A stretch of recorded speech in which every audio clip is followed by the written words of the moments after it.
ये जो आखिरी वाली आप हेडलाइंस देख रहे थे, उसके जो विजुअल्स देख रहे थे ना, भारत के बढ़ते हुए ऑरा और उसकी शक्ति का प्रतिबिंब है। और ये साफ साफ बताता है कि कैसे भारत अब इस जगह पर आ गया है कि देश के प्रधानमंत्री जाते हैं तो G7 के टॉप देश वाले नेता भी उनसे आके कहते हैं हमें ऑटोग्राफ दे दीजिए। वर्ल्ड की सबसे बड़ी इकोनॉमी, फिफ्थ इकोनॉमी से कह रही है ऑटोग्राफ चाहिए हमको। खैर, ये सारी तस्वीरें आप देख पा रहे हैं। अजय, आपने ग्लोबल की बात कर तो ली है, ये भी ग्लोबल के ही विजुअल्स हैं, लेकिन इसका डोमेस्टिक मार्केट पे बहुत अच्छा असर पड़ता है। तो डोमेस्टिक और एक ग्लोबल वाला फैक्टर जरा दोनों जोड़ के बताइए आप। जी हाँ, ये बात आपने बहुत ही शानदार की। मैं तो हैरान रह गया कल शाम को जब मैंने ये विजुअल्स देखे कि बड़े पापा के पैर छुए जा रहे हैं। पापा न्यू गिनी के जो हेड हैं वो इसलिए पैर छू रहे हैं क्योंकि ये जो वैक्सीन का जो मैत्री हमने दिखाई है बुरे समय में, पूरे दुनिया भर को हमने वैक्सीन बांटी हैं और जहाँ जहाँ जिन जिन कंट्रीज को हमने मदद की है, देशों की मदद की है, वो भूल नहीं रहे। आदर, सत्कार, प्रेम, हर चीज़ आपको भरपूर मिल रही है और हमारे प्रधानमंत्री को भी वही आदर और सत्कार पापा न्यू गिनी में मिलता हुआ नजर आया। इनफैक्ट यही नहीं, जो आपने बताया ना, 20,000 लोगों की पूरी कैपेसिटी वाले स्टेडियम में बाइडेन साहब कह रहे हैं कि 40-50 हजार लोग आने की उम्मीद बन रही है। उन्हें रॉक स्टार्स से, फिल्म स्टार्स से, अपने ये NBA प्लेयर्स से, सब जगह से क्वेश्चंस आ रहे हैं कि जो आप वाशिंगटन आ रहे हैं अगले महीने, प्राइम मिनिस्टर साहब वाशिंगटन जा रहे हैं, उस दौरे में भी उनकी मुलाकात हो जाए। यही हाल आपका ऑस्ट्रेलिया में भी है। तो सबसे ज्यादा लोकप्रिय हमारे प्रधानमंत्री जी हैं ग्लोबल लीडर्स में, और G7 में भी उनका रौब और रुतबा नजर आया। तो ये तो शानदार बात हुई है। और इनफैक्ट ये देखिए, गले लग रहे हैं, सब लोग पीछे पड़ रहे हैं, बहुत ही शानदार काम होता हुआ नजर आया। तो जलवा पूरा कायम था हिंदुस्तान का और हमारे प्रधानमंत्री जी का। लेकिन वॉशिंगटन अगले महीने भी काफी ज्यादा न्यूज फ्लोज आएंगे, तो मजा आ गया ये बात देख के। इसीलिए तो 16 दिन से लगातार FIIs भी खरीद रहे हैं, लोग पैसा मूव कर रहे हैं डेवलप मार्केट से यहाँ पे। हालांकि फ्राइडे को थोड़ा सा मामूली सेलिंग था, लेकिन वो खास कोई दिक्कत वाली बात नहीं है। 16 दिन की लगातार FII बाइंग के बाद थोड़ी सी मुनाफा वसूली एक आम बात है। पॉइंट ये है खास तौर पर डिम्पी की बाइंग ऑन डिप्स का जो स्ट्रक्चर है वो बदला नहीं है। अभी हमने 15-20 दिन का डेटा आपको दिखाया था, हर 1.5 दिन के लो से बाजार रिबाउंड करता हुआ नजर आया। ये 2 दिन मिस हुआ, वेंसडे और थर्सडे को नहीं था। फ्राइडे को मामूली गिरावट के साथ बाजार खुला और फ्राइडे को सेकेंड हाफ में भयंकर रिबाउंड आया। ये रिबाउंड शॉर्ट कवरिंग को लेके भी था। इस हफ्ते एक्सपायरी है तो वॉलेटिलिटी थोड़ी बढ़ी रह सकती है। 18,100 18,150 के आसपास बहुत स्ट्रांग सपोर्ट है, वो जब तक टूटता नहीं है बड़ी मंदी या फ्रेश मंदी की उम्मीद हमें नहीं होनी चाहिए। लेकिन अगर आप देखें 18,300-400 का जो जोन है बहुत स्ट्रांग रेजिस्टेंस का जोन है, वो हम पार नहीं कर पा रहे हैं। इनफैक्ट उसी बैंड में हम 10-15 दिन से घूम रहे हैं। तो इस हफ्ते उसका भी टेस्ट होगा। अगर हम बैंक निफ्टी की बात करें तो 43,500 to 800 जो है बहुत ही स्ट्रांग सपोर्ट एरिया है। 44,200 44,200 के आसपास क्रॉस नहीं कर पा रहा है बैंक निफ्टी। डायरेक्टर साहब बैंक निफ्टी भी लेके आइए। तो इस रेंज में भी आप खेल रहे हैं। इंडिविजुअल काउंटर्स में बहुत मूवमेंट हो रहा है। IT वापस आ गया, आपने देखा रिलायंस वापस आ गया, SBI रिजल्ट, मजबूत रिजल्ट के बाद भी गिरा था, फिर रिबाउंड करता हुआ नजर आया। तो इन स्टॉक्स के ऊपर ITC पे ध्यान दीजिए, बाजार को संभालने में ये बहुत बड़ा रोल प्ले कर रहे हैं। खैर लास्ट वीक हमने देखा था रुपी में भी बहुत वीकनेस थी, 1-1.5 महीने के लोएस्ट लेवल पे चला गया। तो IT को रिबाउंड करने में रुपी ने अपना रोल अच्छा निभाया। इस हफ्ते अर्निंग सीजन वाइंड अप होता हुआ नजर आएगा। नजर रखिए जोमेटो पे, डिलीवरी पे, बहुत सारे ऐसे स्टॉक्स हैं जो हम डिस्कस करेंगे आगे शो में। लेकिन FIs ने FNO में क्या, किस रेंज पे काम कर रहे हैं और उनके लॉन्ग पोजीशंस कहां तक पहुंचे हैं, डिम्पी? बिल्कुल अजय, आपने बात बिल्कुल ठीक कही थी कि 16 दिन से लगातार खरीदारी कर रहे जो सेलिंग है वो मात्र 113 करोड़ रुपए की है। अगर आप वैसे देखें तो 30,000 करोड़ रुपए FIs का सिर्फ इसी फाइनेंशियल ईयर में अब तक हमारे पास आ भी चुका है। लेकिन मैं एक एक करके पॉइंट्स आपके सामने रखता हूं, जो भी आप कनेक्ट भी कर रहे हैं वो सारा F&O डाटा के अंदर भी वही दिख रहा है आपको। मैं पहले निफ्टी पे आता हूं। देखिए निफ्टी के अंदर शॉर्ट कवरिंग हुई है, ये शॉर्ट कवरिंग -2% की है, यानी कि एक्सपायरी वाले वीक में अब आपको 2 से नीचे नहीं दिखेगा। अगर आप 2 से नीचे देख लीजिए ना, तो उसका मतलब ये है कि बाजार के अंदर उस दिन तो कम से कम कुछ नहीं होगा। तो इसलिए आप हमेशा भी ये 2-3% का OI देखेंगे ही देखेंगे। और ये 73 पॉइंट की बढ़त भी हुई है। मार्केट ने एक लेवल पे अच्छा क्लोज किया है, वो है 18,200। हमने आपको चार्ट के जरिए एक बार दिखाया भी था, उसकी इंपॉर्टेंस भी बताई बताई थी कि 18,200 के नीचे आपका दिल घटता है, 18,200 के ऊपर आपका दिल बढ़ता है। तो ये वो वाली रेंज है जिसके ऊपर जस्ट क्लोज किया है। आज छोटा सा गैप डाउन हो सकता है, लेकिन उसके बाद फिर से देखते हैं किसी जगह पर आके क्लोज करता है कि नहीं करता। बैंक निफ्टी आपको चेक करवाते हैं, वहां पे -4% का ओआई है और वहां पे भी शॉर्ट कवरिंग हुई है। अच्छी चीज है कि दोनों के अंदर एक्सपायरी के आसपास अभी आपको प्रीमियम दिख रहा है। बैंक निफ्टी के अंदर एक यूनिक चीज मैं आपको बता दूं, इसका जो ओपन इंटरेस्ट है वो काफी कम है, वो 80,000 से भी कम कॉन्ट्रैक्ट का हो चुका है। ये इतना लाइट है कि आप एक छोटी सी खबर भी ले आएंगे तो उसका इंपैक्ट बहुत बड़ा होगा और 500 पॉइंट तक का स्विंग के लिए तैयार रहिएगा। इसलिए बैंक निफ्टी जो भी ट्रेड करता है, चाहे ऑप्शंस में कर रहा है चाहे फ्यूचर्स में कर रहा है, वो थोड़ा एक्टिव रहे, ज्यादा सतर्क रहे निफ्टी वालों के मुकाबले। बस इतना ही पॉइंट मेरे को बताना है। पुट कॉल रेशियो के हिसाब से वापस 1-1 का पीसीआर आ चुका है। इसका मतलब यह है कि बुल्स ग्रिप थोड़ी सी टाइट हुई है। और अभी आप जो कह रहे थे कि बार बार एक ही जगह से सपोर्ट ले रहा है, ये बात सच है। पिछले हमने मई के महीने से लेकर अब तक का टिल 21 मई तक का हमने डाटा निकाला, 22 मई तक का, उसमें एक ही लेवल पे बार बार आके वो सपोर्ट ले रहा है। वो चार्ट के जरिए आपको क्लियर दिख जाएगा। विक्स वॉलेटिलिटी इंडेक्स अगर आप देखेंगे वो -3% हुई है और एक रेंज के अंदर है। 10 के नीचे जाने पर ही कुछ होगा और 15 के ऊपर आने पे कुछ होगा। उस विक्स का कोई खास मतलब नहीं है जो भी आपकी स्क्रीन पे चल रहा है। आते हैं एफआईज की। एक और चीज हुई है, उन्होंने ऑप्शंस में भी थोड़ा सेल किया है। बस इसी चीज का ध्यान रखना है, जब वो ऑप्शंस और कैश दोनों में एक साथ सेल करते हैं और वो भी एक्सपायरी वाले वीक में सेल कर जाए ना, तो थोड़ा सा साइडवेज हो जाने देना। आज मार्केट को क्लियर कट चेक करना होगा कि आज बाजार 18,200 और 43,500 के इर्द गिर्द कितना रहता है। रही बात एफ एंड ओ बैन की, तो आज 6 share F and O ban में है। एफआईएस की लॉन्ग पोजीशन 47% है जो कि एवरेज पे ही है, और रिटेल की लॉन्ग पोजीशन 51% है जो कि एवरेज पे ही है। तो ये तो एफएनओ का हमें अपडेट दे रहे हैं डिम्पी। ठीक है, आगे स्ट्रैटेजी भी एक्सपर्ट्स के साथ डिस्कस करेंगे। लेकिन शुक्रवार देर शाम जो न्यूज आई, 2000 के नोट अब भी 30 सितंबर तक लीगल टेंडर रहेंगे। इस पे हमने इनफैक्ट निकुंज ने टीवी सोमनाथन जी से क्लियरली बात भी की। एक्चुअली लोग ना बहुत पैनिक में हैं, वो ये सोच रहे हैं कि आइए 2016 जैसी बात है। 2016 एक अलग सिनेरियो था, हम इतने डिजिटाइज्ड इकोसिस्टम में ही नहीं थे। देखिए प्रियंका, सबसे पहले तो ये समझने की जरूरत है exactly. कि जी हाँ, there are parts of the market जो थोड़ा पैनिक किए थे। कुछ गोल्ड के 2 रेट्स आ गए थे, एक प्रीमियम 2000 में लोग थोड़ी भगदड़ मची थी। लेकिन ओवर द वीकेंड फिर ये काम डाउन भी हो गई है, क्योंकि सफाइयां आई हैं कि ये कोई नोट बैन नहीं है, ये रिप्लेसमेंट प्लान है। करेक्ट। इनफैक्ट एसबीआई ने भी खास तौर पर बताया कि आप आइए, आप बैंक में कोई सवाल पूछा नहीं जाएगा, कोई फॉर्म भरना नहीं है, आपको कोई रसीद लेनी नहीं है। आप अपने बैंक 20,000 रुपीज पर पर्सन के हिसाब से लिमिट है, बदलिए। ये सिर्फ नोट बदली का प्लान है, नोट डीमोनेटाइजेशन नहीं है। और इनफैक्ट इसका इम्पैक्ट पॉजिटिव भी होगी, कुछ ना कुछ पैसा बैंकों में पहुंचेगा वापस। करेक्ट, बिल्कुल। और एसबीआई की सफाई के अलावा हमारे मैनेजिंग डायरेक्टर निकुंज डालमिया ने भी बात की थी सोमनाथन जी से। आइए एक छोटी सी उसकी झलक सुन ले, क्योंकि ये बात बताना जरूरी है अपने व्यूअर्स को कि ये किसी तरह का नोट बैन नहीं है, ये रिप्लेसमेंट प्लान है। और अगर आप देखें तो सर्कुलेशन में 2000 के नोट धीरे धीरे ऑलरेडी कम होते चले जा रहे थे। आइए सुनते हैं।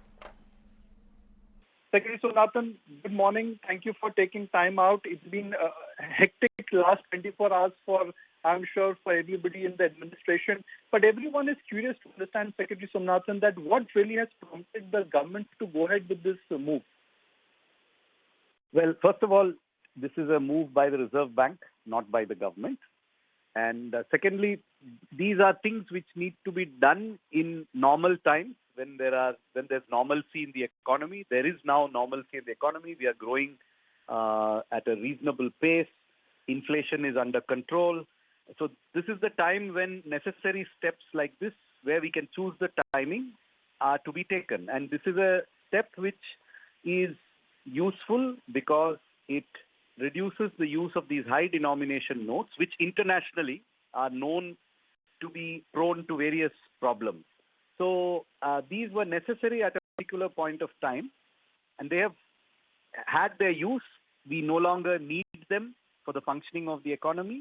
They are hardly ever used in transactions, and we have a very strong increase in digital payments. So the transactional need for 2,000 rupee notes no longer exists. So it's an appropriate time at which to make this move. It's being made in a very calibrated and careful way, no disruptions. It remains legal tender, and it will be available for use, and it can be exchanged up to 30th September. Secretary Somnathan, but the total currency under circulation in the 2000 rupee denomination has dramatically come down, and it was coming down in a very linear manner. So was this move really required? I think it's a necessary and desirable move because it accelerates the exit of the 2000 rupee notes, especially those that are in storage and not used for transactional purposes. And, these notes, because there's been no printing from 2018-19, their quality has been deteriorating. And therefore, it's a necessary and desirable step. In fact बड़ी brokerages ने अपनी response भी दी है इस पूरे matter के बाद, और मैं सीएलएसए का हमने ऑलरेडी आपको दिखाया है, नीचे टिकर पर चल रहा है, लेकिन मॉर्गन स्टैनली ने कहा है कि 1.8 लाख करोड़ करीब डिपॉजिट्स आ सकते हैं बैंकों में आरबीआई के इस कदम के बाद। इनफैक्ट उन्होंने ये भी कहा है कि पूरे बैंकिंग सिस्टम को इससे मदद मिलेगी और उनकी जो डिपॉजिट कंडीशंस है वो इंप्रूव हो जाएंगी। आपको पता है कि डिपॉजिट थोड़ा लैग कर रहा है क्रेडिट ग्रोथ को, सारे रिजल्ट्स में आपने देखा होगा, तो ये एक अच्छी बात है। और शॉर्ट टर्म पॉजिटिव बोला है मॉर्गन स्टैनली ने भी ये कदम बैंक्स और एनबीएफसी पिछले हफ्ते ऑलरेडी चल रहे थे, वो स्टॉक्स एनबीएफसी और माइक्रो फाइनेंस कंपनी, हालांकि उधर पैसा नहीं जाता है, पैसा तो बैंकों में आएगा, लेकिन बैंकों में से पैसा एनबीएफसी और माइक्रो फाइनेंस पे जाता है, तो वहां मदद मिलेगी। लेकिन इसके अलावा एक और इंपॉर्टेंट कदम उठाया गया है, सेबी ने F and O part of the market, derivative market में कुछ बदलाव अनाउंस हुए हैं। डिम्बी बताएंगे इसका मतलब। डिम्बी अब बताइए क्या कितना इंपॉर्टेंट है ये ट्रेडर्स के लिए? अजय, ये है तो ये बहुत इंपॉर्टेंट, क्योंकि आपको मालूम है कि एफ&ओ के अंदर जो शेयर्स के अंदर बैन नहीं लगता है। सेबी की यही एक प्रॉब्लम है कि ज़्यादा बड़ा हिस्सा अब एफ&ओ के अंदर आके ट्रेड कर रहा है, वॉल्यूम वायदा के अंदर आ रहा है, लेकिन वहाँ पे कुछ रेगुलेशंस को लेकर दिक्कत है और वॉलिडिटी बहुत दिक्कत है, रिस्क मैनेजमेंट को टाइट करने की ज़रूरत है। इसलिए उन्होंने कंसल्टेशन पेपर फ्लोट किया है कि उनके प्राइस बैंड को हम कैसे देखें, तो उन्होंने सारी सिचुएशन को बताते हुए ये भी रखा है, और मैं इसके अंदर कुछ ब्रोकर्स की इंफॉर्मेशन को भी ऐड ऑन करता जाऊंगा, जो आपके सामने सारे पॉइंट्स रख रहा हूं। सेबी का ये चाहता है कि जो सर्किट लग रहे हैं खासकर एफ&ओ वाले शेयर्स पे, अमूमन आप सुनते होंगे एफ&ओ के शेयर पे सर्किट तो नहीं होता, लेकिन फिर भी होता ऐसे है कि जो लास्ट डेट की क्लोजिंग होती है और अगर उसमें से 5 ब्रोकर 25 ट्रांजैक्शन 10% पे लेके आ जाए तो अगले दिन वो 10% के सर्किट पे खुलता है एफ&ओ वाला शेयर। तो ये सेबी ये चाहता है कि एक तो इसमें थोड़ा सा ट्विक किया जाए, इसमें थोड़ा चेंजेस किया जाए, ये अच्छा नहीं लग रहा है। इसमें नंबर ऑफ ब्रोकर बढ़ाए जाएं, ट्रांजैक्शंस बढ़ाई जाएं और शायद 10% वाले मैटर को भी चेंज करना जाए। ये पहला पॉइंट होगा। दूसरा पॉइंट क्या है, उनको ये लगता है कि जो कूलिंग ऑफ पीरियड है, यानी कि जब एक सर्किट लग जाता है 10% का तो फिर 15 मिनट के लिए कूल ऑफ होता है, फिर 5% का लगता है, फिर 5% का लगता है। ये जो कूल ऑफ पीरियड है ना, इसमें अगर कितनी गुंजाइश है इसको चेंज किया जाए। अभी देश में 15 मिनट का कूल ऑफ पीरियड है, यानी कि उसके बाद अगर एक भी ट्रांजैक्शन नीचे की लगेगी तो उसको कूल ऑफ मान लेते हैं और उसके बाद उसका लिमिट को खोल देते हैं ट्रेड करने के लिए। तो सेबी थोड़ा ये भी चाहता है कि ये कितना बड़ा रिस्क है कि हम कूल ऑफ के बाद इसको खोलें कि इसको अभी नहीं खोलें। तीसरा पॉइंट जो अब सेबी इसके अंदर पॉइंट रखना चाहता है वो है कि नंबर ऑफ ब्रोकर, उनकी ट्रांजैक्शंस और उनके पंचिंग पॉइंट्स वो कितने हैं। अभी 5 ब्रोकर 25 ट्रांजैक्शन 10% पे होने पर ही सर्किट लगता है, और ये सेबी चाहता है कि कम है। ये जो यूसीसी है, यूनिक क्लाइंट कोड है, ये थोड़ा कम है, इस यूसीसी को बढ़ाया जाए तो उसको लेकर हो सकता है वो 5 से 25 ब्रोकर या 10 ब्रोकर तक की संख्या पे लेके आए और 25 ट्रांजैक्शंस को 100 ट्रांजैक्शंस भी कर दे, ताकि जो सर्किट लग रहा है वादा के अंदर ओपनिंग में ही 10% का, उसमें थोड़ा सा चेंजेस किया जाए, उसको थोड़ा रिस्क और उसकी वॉलिडिटी को मैनेज कर दिया जाए। एक और पॉइंट भी है, सभी ये भी चाह रहा है कि इसकी डेफिनेशन को और इसके सर्कमस्टांसेस को डिफाइन करे। होता क्या है कि एक बार सर्किट लग गया 10% का, फिर कॉल ऑफ लगाने का, फिर खोल दिया जा रहा है। सभी ये कहता है इसको 2 सर्कमस्टांसेस में डालो। पहला, एक तो ऑपरेशनल है कि स्पेशल सर्कमस्टांसेस है। अगर स्पेशल सर्कमस्टांसेस है तो सर्किट को लगा रहने दो और पूरे दिन भर के लिए लगा रहने दो, ताकि उसके अंदर कोई प्रॉब्लम ना आए। क्योंकि हिस्ट्री ने बताया, हमने उनके चार्ट्स भी देखे, हिस्ट्री बता रही है कि 98.3% टाइम्स, यानी कि मेजॉरिटी ऑफ द टाइम्स 30% का स्विंग आता है, उसके बाद एफ&ओ में स्विंग नहीं आता। तो सेबी थोड़ा इसको देख रहा है, अभी कंसल्ट कर रहा है कि इसमें सर्किट कैसे लगे, कितने ब्रोकर्स की संख्या है, इसमें कूलिंग ऑफ पीरियड कितना चेंज करने की जरूरत है, और सर्किट्स के पूरे डायमेंशंस को ही थोड़े बहुत चेंज करने की जरूरत है कि नहीं है। ये मेजर 4-5 पॉइंट है जिसपे सेबी आगे चल के बढ़ेगा। एक कंसल्टेशन पेपर है, सभी से राय मांगी जा रही है, ब्रोकर से भी राय मांगी जा रही है, उसके बाद देखते हैं फिर इसको क्या क्या करते हैं आगे चल के। So that डिम्पी, इनफैक्ट हमारे साथ प्रशांत और मितेश भी जुड़ रहे हैं बाजार के टेक्निकल से बात करने के लिए, लेकिन उनके पहले हम जाएंगे निकुंज डालमिया, हमारे मैनेजिंग एडिटर स्टूडियोज में हमारे साथ हैं। गुड मॉर्निंग निकुंज, काफी न्यूज फ्लो भरा वीकेंड रहा, कहाँ से शुरुआत करें? आप बताएं कहाँ से शुरू करें? मेरे हिसाब से 1 घंटा मेरा फोन 5:30 से 6:30 बनता है फ्राइडे को। बैटरी डिस्चार्ज हो गई थी, जब खोला तो मैंने देखा हे भगवान दुनिया बदल गई है। लेकिन ये 2000 के नोट वाली मैटर पे पहले बात कर लेते हैं। कुछ हिस्सा बाजार का जो है अभी परेशान लग रहा था ओवर द वीकेंड, बट अब आपने तो फाइनेंस सेक्रेटरी से ये बात की थी, एक बार वापस से बताइए आपके नज़र में कि ये क्यों परेशान होने वाली बात नहीं है, इनफैक्ट ये फायदे की बात हो सकती है सिस्टम के लिए। देखिए, सबसे पहले हम समझते हैं कि 2000 के जो नोट हैं, what is the total circulation? The circulation of that post demonetization was 50%, which is now come down to 10%. 10% of the total currency in India is under circulation. अब आप if you take that currency out, 2000 की currency आप हटाते हैं, तो क्या 500 के note इतने हैं सिस्टम के अंदर कि उनकी भरपाई हो पाएगी? जी हाँ, वो है। तीसरा, ग्लोबली अगर आप देखें तो किसी भी बड़ी कंट्री के अंदर बड़े डिनोमिनेशन के नोट सर्कुलेट नहीं होते हैं, भले वो यूएस में हो $100 के ऊपर का नोट नहीं, ग्रेट ब्रिटेन पाउंड हो, वहाँ पे 100 पाउंड के ऊपर का नोट नहीं है। तीसरा, आपकी इकॉनमी बहुत बड़ी डिजिटल हो चुकी है। अब यूपीआई हम सब यूज़ करते हैं, कई समय तक मैं कई दिनों तक मैं भी चलता हूँ, दैट पर्स के अंदर क्रेडिट कार्ड होते हैं, वो पैसे नहीं होते हैं। ईमानदारी से मैं बता रहा हूँ कि ज़रूरत नहीं पड़ती है, because convenience of digital UPI I think is very important. तो मेरे हिसाब से यह एक बिग पिक्चर सिनेरियो है कि एक alignment with the global reality है। तीसरा, इस नोट को इसलिए क्रिएट करा गया था बिकॉज डिमोनेटाइजेशन के बाद जो चेंजेस आए थे, उसके बाद 2000 को एक प्रकार का इमरजेंसी नोट बना करके क्रिएट करा गया था। तो इमरजेंसी तो अब खत्म हो चुकी है। तीसरा, अब इसको अगर सिस्टम से हटा रहे हैं तो क्या है कि एक डिस्ट्रप्टिव इम्पैक्ट आएगा? जी नहीं, डिस्ट्रप्टिव इम्पैक्ट नहीं आएगा। डिमोनेटाइजेशन के अंदर आपके पास जो करेंसी थी, करेंसी की वैल्यू खत्म हो गई थी अगर आप उसको डिक्लेयर नहीं कर पा रहे थे। मगर इसके अंदर करेंसी की वैल्यू आपकी डिक्लेयर नहीं होती है, लीगल टेंडर नहीं रहेगा, मगर आप चेंज करा सकते हैं। वीकेंड पे हम लोग जहाँ भी गए थे, 2000 का नोट फुल्ली एक्सेप्टेबल था। बैंक में जाकर के आप डिपॉजिट कर सकते हैं और आपके पास लंबा समय है, तो वो डिस्ट्रप्टिव मुझे नहीं दिखता कि उतना बड़ा होने वाला है। जब डिमोनेटाइजेशन हुआ था तो 500 और 1000 के जो नोट थे वो करीब करीब 86% ऑफ द टोटल सर्कुलेशन था, तो बहुत बड़ा नंबर था इसके मुकाबले में। तो इसका डिस्ट्रप्शन नहीं आएगा। अब क्या होगा? मुझे लगता है कि 5% के आसपास नोट जो है वो डिपॉजिट होंगे और 5% के आसपास नोट्स कन्वर्ट हो जाएंगे।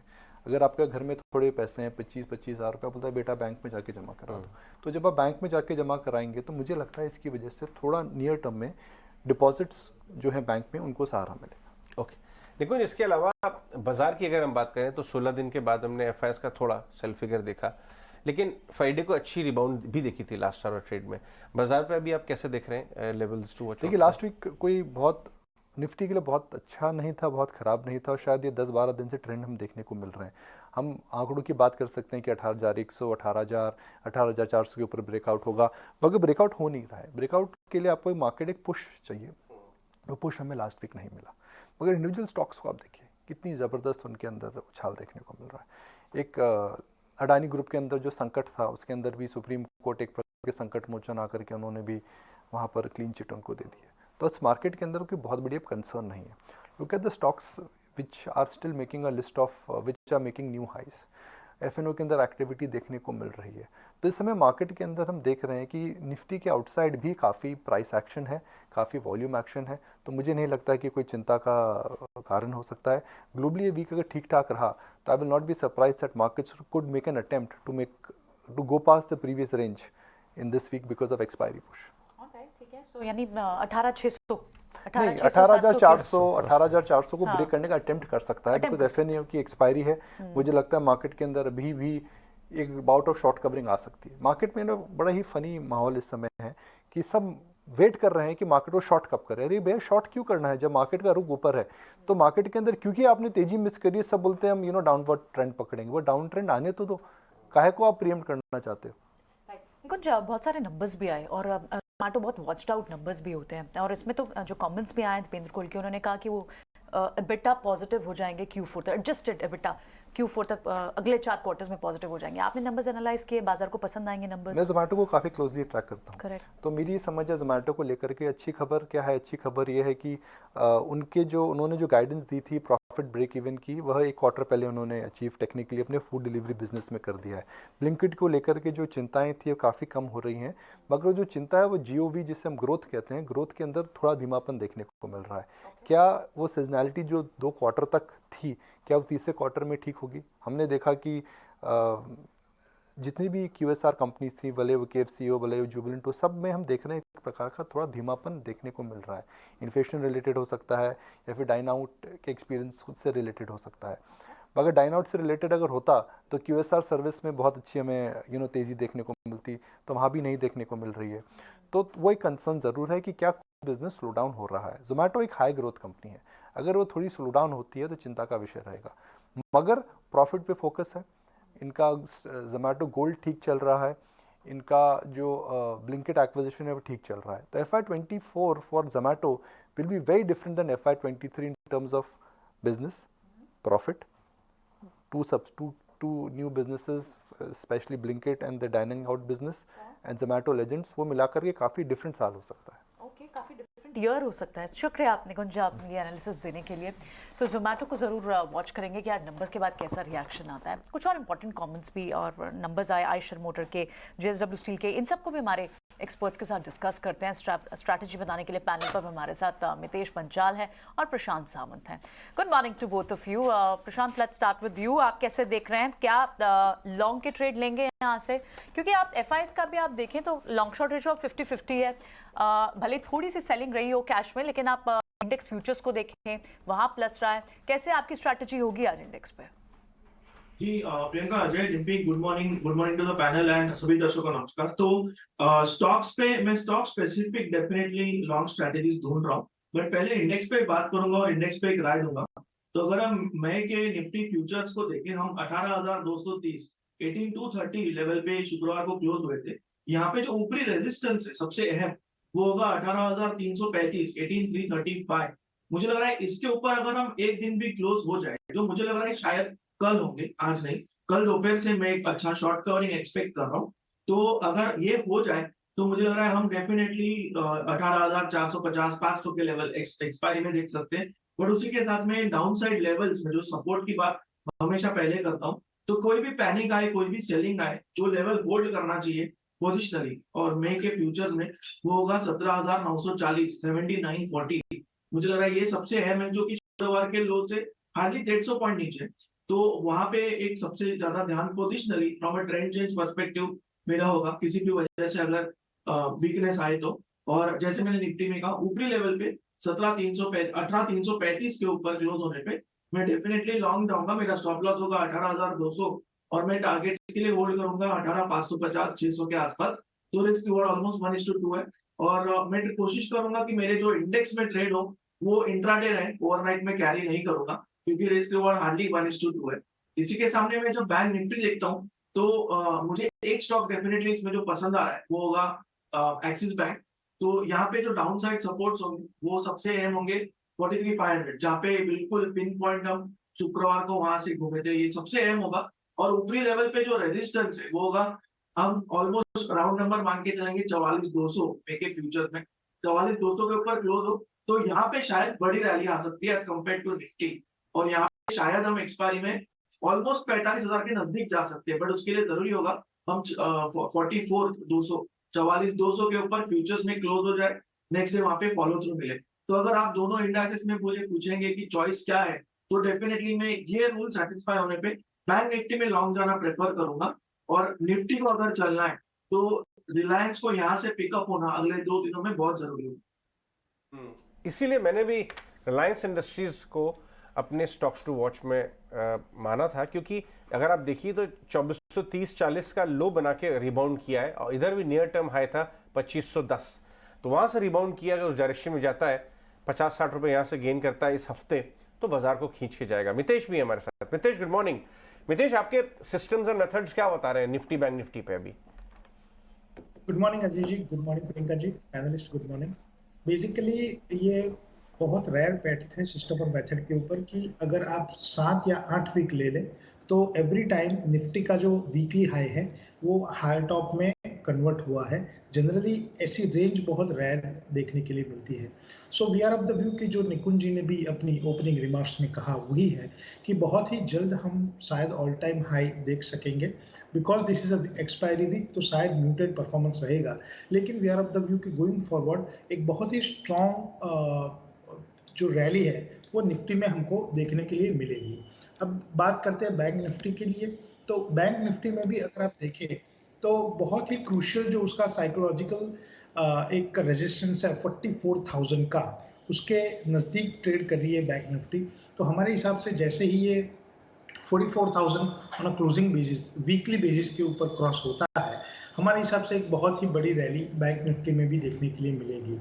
नेट अजय जी ये वीकेंड पे लास्ट वीकेंड पे ऐसा हुआ है कि 1.5 साल के बाद सिस्टम के ऊपर एक ही साथ में 10 स्टॉक्स बाई लिस्ट में क्वालिफाई हुए हैं। जनरली 1.5 साल में ऐसा हुआ नहीं है। तो we are of the view कि आई थिंक मिड कैप में और स्मॉल कैप में एक बहुत ही तगड़ी रैली गोइंग फॉरवर्ड देखने के लिए मिलेगी।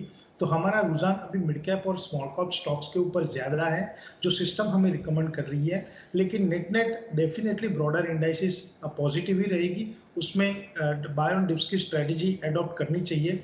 और जनरली ये बातें नहीं होती है क्योंकि हम लोग हेडलाइन इंडेक्स के बारे में बात करते हैं, तो हमें लग रहा है कि टाइम हैज़ कम कि जहाँ पे हमको सेक्टोरियल इंडाइसिस के ऊपर एक डीप डाइव लेनी चाहिए। और हमारे हिसाब से एफएमसीजी इंडेक्स जो है वो एफएमसीजी इंडेक्स के अंदर एक बहुत ही बड़ी तेजी गोइंग फॉरवर्ड आ सकती है, क्योंकि जिस हिसाब से Hindustan Unilever, Nestle, Britannia, Colgate और आईटीसी का जो रुख है उसके हिसाब से ऑल टाइम हाई पे बीएससी एफएमसीजी इंडेक्स ट्रेड कर रहा है। लेकिन ये अभी शुरुआत है, 17,581 के ऊपर क्लोज हुआ है। हमारे हिसाब से 20 से 22,000 का एफएमसीजी का इंडेक्स गोइंग फॉरवर्ड अगले 12 से 18 महीने में आएगा। तो विद इन द एंटायर जो सेक्टोरियल इंडाइसिस है उसमें सबसे ज्यादा और सबसे स्ट्रॉन्ग जो कोई इंडेक्स पॉज है तो वो है एफएमसीजी इंडेक्स। डेफिनेटली उसको रडार पे रखना चाहिए। ठीक है, मैं आपसे एक क्विक फॉलोअप जरूर पूछना चाहूंगा क्योंकि आपने एक बहुत अच्छी बात कही है। एफएमसीजी पे हम आएंगे अभी। मितेश, आप कह रहे हैं स्मॉल कैप मिड कैप में 10 स्टॉक ने एक साथ ब्रेकआउट दिखाया है आपके सिस्टम पे, और आपको लगता है कि mid cap small cap indices एक बड़ा मूव के लिए तैयार हो रही हैं, और यूजुअली ये बात मिस हो जाती है। एक बार मैं इंडेक्स लेवल पे जानना चाहूंगा, मिड कैप स्मॉल कैप में आप कौन सी इंडेक्स को ट्रैक करते हैं, वो पुल अप करेंगे और बताएंगे कि नेक्स्ट क्या बड़े बड़े अपमूव की आप बात कर रहे हैं। NSC mid cap, BSc mid cap, कौन सी ट्रैक करते हैं आप दोनों में? हम लोग जो ट्रैक कर रहे हैं वो बीएससी मिड कैप इंडेक्स है, और बीएससी मिड कैप इंडेक्स अगर देखेंगे तो कहीं ना कहीं यहाँ से एक बहुत ही बड़ा स्ट्रॉन्ग अपमूव हमें बीएससी मिड कैप इंडेक्स के अंदर दिख रहा है गोइंग फॉरवर्ड। अगर हम स्पेसिफिकली लेवल्स की बात करें तो बीएससी मिड कैप इंडेक्स के अंदर जो करंट पोजीशन है इन terms of its weekly and monthly chart, वो यही एडवोकेट कर रही है कि going forward BSc mid cap index में बहुत ही एक स्ट्रॉन्ग अपमूव आएगा। हमारे हिसाब से बीएससी मिड कैप इंडेक्स जो 26,152 के ऊपर क्लोज हुई है, अगले 12 से 18 महीने में Ajay ji BSE mid cap index around 28 to 29,000, मतलब यहाँ से 10 से 15% का एक मैसिव अपमूव दिखा रही है। और अगर मैं आपको वो 10 स्टॉक्स का अगर मिक्सचर बताऊं, अगर हमारे पास थोड़ा टाइम है ठीक है। तो मितेश, स्मॉल कैप इंडेक्स ही बताइए इसी तरीके से जो आपने स्मॉल कैप इंडेक्स बोला है, ये 26 वाली 29-30 पहुंच जाएगी। स्मॉल कैप में आप कौन सी ट्रैक कर रहे हैं और वो कहां पहुंचेगी 12 महीने में? सो अगर बीएससी स्मॉल कैप इंडेक्स की बात करें तो हम लोग preliminary BSC small cap index ही ट्रैक करते हैं जिसका क्लोज है 29,748, और हमें लग रहा है कि यहाँ से भी उसमें एक बहुत ही स्ट्रॉन्ग रैली है। पहला टारगेट हमारा 32,500 है, फॉलोड बाय 34,000। तो बीएससी स्मॉल कैप इंडेक्स में भी 10 से 15% का अपमूव गोइंग फॉरवर्ड हमको देखने के लिए मिलेगा। पहला टारगेट अजय जी है 32,500, जो बीएससी इंडेक्स अभी ट्रेड कर रही है 29,748 के ऊपर। ओके ठीक है। तो मितेश, आपने इंडेक्स के लेकर सारी बातें आपने मोटा मोटी रख दी। अभी मैं आपसे शेयर्स भी पता करूंगा आपके। अविनाश सर भी हमारे साथ आ चुके हैं फंडामेंटल एनालिसिस देने के लिए इस समय मार्केट्स पे। पहले प्रशांत एक काम करें आपसे, आप अपनी ट्रेडिंग कॉल्स हमको बता दीजिए, फिर मितेश की ट्रेडिंग कॉल्स लेते हैं, फिर अविनाश सर के पास जाएंगे। प्रशांत जी, आपकी ट्रेडिंग कॉल्स। जी डीपी जी, 2 स्टॉक्स रडार में है। जैसे मैंने जस्ट अभी कुछ देर पहले अजय जी से बात करते हुए कहा, रिलायंस भी है, पर वहां पे थोड़ा वेट करूंगा। अभी जो आउटराइट होंगे वो एक हेवल्स है, यहाँ पे मेरा स्टॉप लॉस 1230 1230 स्पॉट में क्लोजिंग बेसिस होगा और टारगेट में करीबन 1295 1295 से लेके 1320 के जोन में देख रहा हूँ। यहाँ मुझे लग रहा है एक अच्छी डिप आ चुकी है एक स्ट्रॉन्ग रैली के बाद। और नेक्स्ट पिक मेरा होगा पोजिशनल टाटा मोटर्स। यहाँ पे मेरा stop loss 504 spot closing basis होगा। टारगेट 1 में 550 देख रहा हूँ, बट मुझे लग रहा है ये करीबन 575 के लिए पोजिशनली जाने के लिए तैयार है। तो मैं हेवल्स और टाटा मोटर्स है दोनों पिक्स देख। ठीक है, रेमंड्स और टाटा मोटर्स ये दो आपकी कॉल्स रहेंगे और हेवल्स पर भी आपने कॉल दी। ठीक है, मितेश से भी समझ लेते हैं। मितेश, आपकी क्या होंगे आज की कॉल्स? 3 कॉल प्रतिनिधि है क्योंकि मिड कैप और स्मॉल कैप इंडेक्स हमको बहुत अच्छा लग रहा है यहाँ से। तो सबसे पहला और बहुत ही एग्रेसिव कॉल है पेटीएम के ऊपर, that is basically 197 communications limited. I think we are the first one to advocate such a big target on Paytm. हमें लग रहा है कि ये पूरा ट्रेंड रिवर्सल है ये स्टॉक में और अगले 12 से 18 महीने में ये बहुत ही तगड़ा रिटर्न देगा। शॉर्ट टर्म के हिसाब से हमने स्टॉप लॉस रखा है 650 का, पहला टारगेट रखा है 850 और दूसरा टारगेट रखा है 900। लेकिन जिस तरीके से प्रियंका जी ये पूरा स्ट्रक्चर पॉइज्ड है both weekly, monthly and quarterly, हमें लग रहा है कि यहाँ से अगले 12 से 18 महीने में पहला टारगेट हमें लंबी अवधि के लिए रखा है 1000 और दूसरा रखा है 1425। बहुत ही स्ट्रॉन्ग अपमूव पेटीएम में हमको देखने के लिए मिलेगा। दूसरा स्टॉक है डेल्टा कॉर्प। डेल्टा कॉर्प में भी एक बहुत ही स्ट्रॉन्ग कंसोलिडेशन के बाद बहुत ही तगड़ा ब्रेकआउट आया है वीकली और मंथली चार्ट के ऊपर। यहाँ पे स्टॉप लॉस रहेगा 195, पहला टारगेट रहेगा 260, दूसरा टारगेट रहेगा 280। और लास्ट स्टॉक्स है बॉम्बे वर्मा ट्रेडिंग कंपनी। इसमें भी बहुत ही एक स्ट्रॉन्ग पॉइज हुआ है स्ट्रक्चर और कहीं ना कहीं नया ट्रेंड उभर के आया है based on the last weeks chart. तो यहाँ पे स्टॉप लॉस रहेगा 895 का, पहला टारगेट रहेगा 1080 का, दूसरा टारगेट रहेगा 1120 का। ओके, पेटीएम, डेल्टा कॉर्प और बॉम्बे बमरा बीबीटीसी। ठीक है, ये आपकी कॉल्स रहेंगी आज की। लेकिन आज के 3 बड़े स्टॉक्स कौन से हैं, शरद से समझते हैं। त्रिमूर्ति शेयर। जी बिल्कुल, सबसे पहले जो है फोकस में रहेगा उषा मार्टिन और यहाँ पे प्रमोटर्स ने लगभग उनके जो 50% होल्डिंग है उस प्लेज को जो है उन्होंने रिवोक कर दिया गया है। टोटली 28 करोड़ शेयर्स है जहाँ पे उनका ऑलमोस्ट 14.5 करोड़ शेयर्स का जो होल्डिंग है और इसमें से जो प्रमोटर प्लेज है वो ऑलमोस्ट आप कह सकते हैं 54% of total exact share holding देखने मिला है, जो तब्दील होता है ऑलमोस्ट 7.9 करोड़ शेयर्स में। तो इम्पैक्ट पॉजिटिव देखने मिल सकता है। दूसरा स्टॉक रहेगा फोकस में BML और यहाँ पे जो है रिपोर्ट्स आ रही हैं कि कंपनी जो है लोएस्ट बिडर आया है आपके बैंगलोर के मेट्रो रेल के प्रोजेक्ट्स को लेके। लगभग 3200 करोड़ का ये इंपॉर्टेंट ऑर्डर है जहाँ पे लगभग 318 नए मेट्रो कोचेस का जो है सप्लाई दिया जाएगा। अब देखा जाए तो जो ऑर्डर बुक है वो लगभग 9400 करोड़ का, वो करके जो है आपका 12600 करोड़ हो जाएगा, यानी कि 3 टाइम्स उनके जो ट्रेलिंग 12 मंथ्स रेवेन्यू उस आंकड़े को लेके। तीसरा स्टॉक फोकस में रहेगा पिरामल फार्मा। यहाँ पे 2 पॉजिटिव न्यूज़ फ्लो आ रही हैं। सबसे पहला है कि कंपनी को जीरो फॉर्म 483 ऑब्जर्वेशंस आया है US FDA द्वारा उनके पीथमपुर फैसिलिटी में। और दूसरा है कि IFL की नोट आई है जहाँ पे जो जून की मंथ होती है वहाँ पे FTSE की जो है इन्फ्लोज एक्सपेक्टेड है लगभग $11.1 मिलियन का, क्योंकि यहाँ पे जो है क्वार्टरली एडजस्टमेंट हो रही है और ये जो एडजस्टमेंट का डेट है वो 16 जून को है। तो इसके कारण जो है पिरामल फार्मा भी आज फोकस में रहेगा। ठीक है, अविनाश गोरखशकार भी हमारे साथ हैं और अविनाश के साथ मैं बैंकिंग स्टॉक सबसे पहले डिस्कस करना चाहूंगा। उसका दो कारण है। एक तो ये कि बैंकिंग स्पेस ने जबरदस्त नंबर्स दिए हैं और PSU banks in particular last 1-1.5 महीने थोड़ा साइडवेज चले गए। यहां तक कि SBI के भी सॉलिड रिजल्ट्स के बाद भी स्टॉक बहुत ज्यादा पॉजिटिव रिएक्ट नहीं किया। लेकिन जो फ्राइडे को मामला हुआ है RBI के द्वारा 2000 के जो नोट रिप्लेस करने का प्लान दिया गया है, CLSA और मॉर्गन स्टैनली दोनों का कहना है कि इससे जो बड़ी फ्रेंचाइजेज हैं जैसे SBI उनको फायदा होगा एक्चुअली, क्योंकि काफी ज्यादा डिपॉजिट्स अपने आप मोबिलाइज होते हुए नजर आएंगे, अंदर जाएंगे बैंक में और ये लिक्विडिटी इंप्रूव हो जाएगी। मैं SBI, BOB वगैरह जो टॉप PSU बैंक के 3-4 इन पे व्यू लेना चाहूंगा। डायरेक्टर साहब आप 3 महीने के चार्ट दिखाइए, दिखाना जरूरी है कैसे वो थोड़ा साइडवेज चले गए। SBI, BOB, कैन बैंक ये लेके आइए आप कौन से नाम पे बैट करना चाहेंगे? Avinash, good morning. Good morning Ajay, good morning.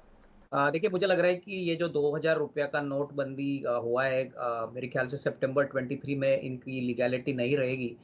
In the short term definitely banking sector को अच्छी बात है, क्योंकि हालांकि देखिए 2000 रुपये का नोट तो अभी हम रिटेल इन्वेस्टर्स ज़्यादा यूज़ भी नहीं करते, एटीएम मशीन्स में भी नहीं मिलता है, लेकिन बैंकों के लिए अच्छी बात है, क्योंकि जितना भी इन्फ्लो आएगा वो इनके लिए एक एडिशनल बूस्टर होगा डिपॉजिट ग्रोथ के लिए।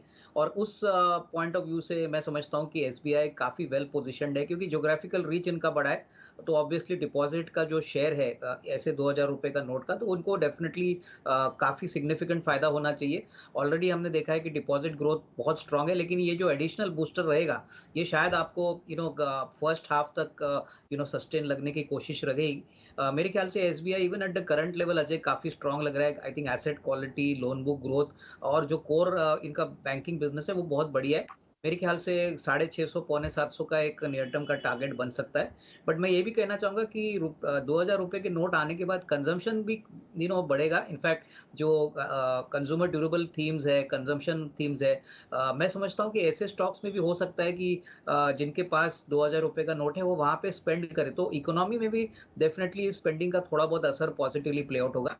तो not only banking but I think consumer durables, उसके बाद अप्लायंसेस, उसके बाद जो नॉर्मल एग्री रिलेटेड जो सेगमेंट्स होते हैं जैसे कि फर्टिलाइजर्स, उसके बाद जो मेरे ख्याल से जो इलेक्ट्रिकल इक्विपमेंट वाले जो प्रोडक्ट्स होते हैं जैसे कि इलेक्ट्रिकल फैंस है जो रूरल इंडिया में काफ़ी चलते हैं, तो ये सारा मामला मेरे ख्याल से नियर टर्म में थोड़ा सा एक बूस्टर शॉट इकोनॉमी को देगा। हमको देखना पड़ेगा कि कितने मोमेंटम में ये पैसा आता है, क्योंकि अभी तो ये अनाउंसमेंट फ्राइडे को हुई है, टाइम सितंबर तक है, तो मेरे ख्याल से धीरे धीरे सही, लेकिन डेफिनेटली आपको इन सारी सेक्टर्स की कंपनीज में फोकस करना चाहिए।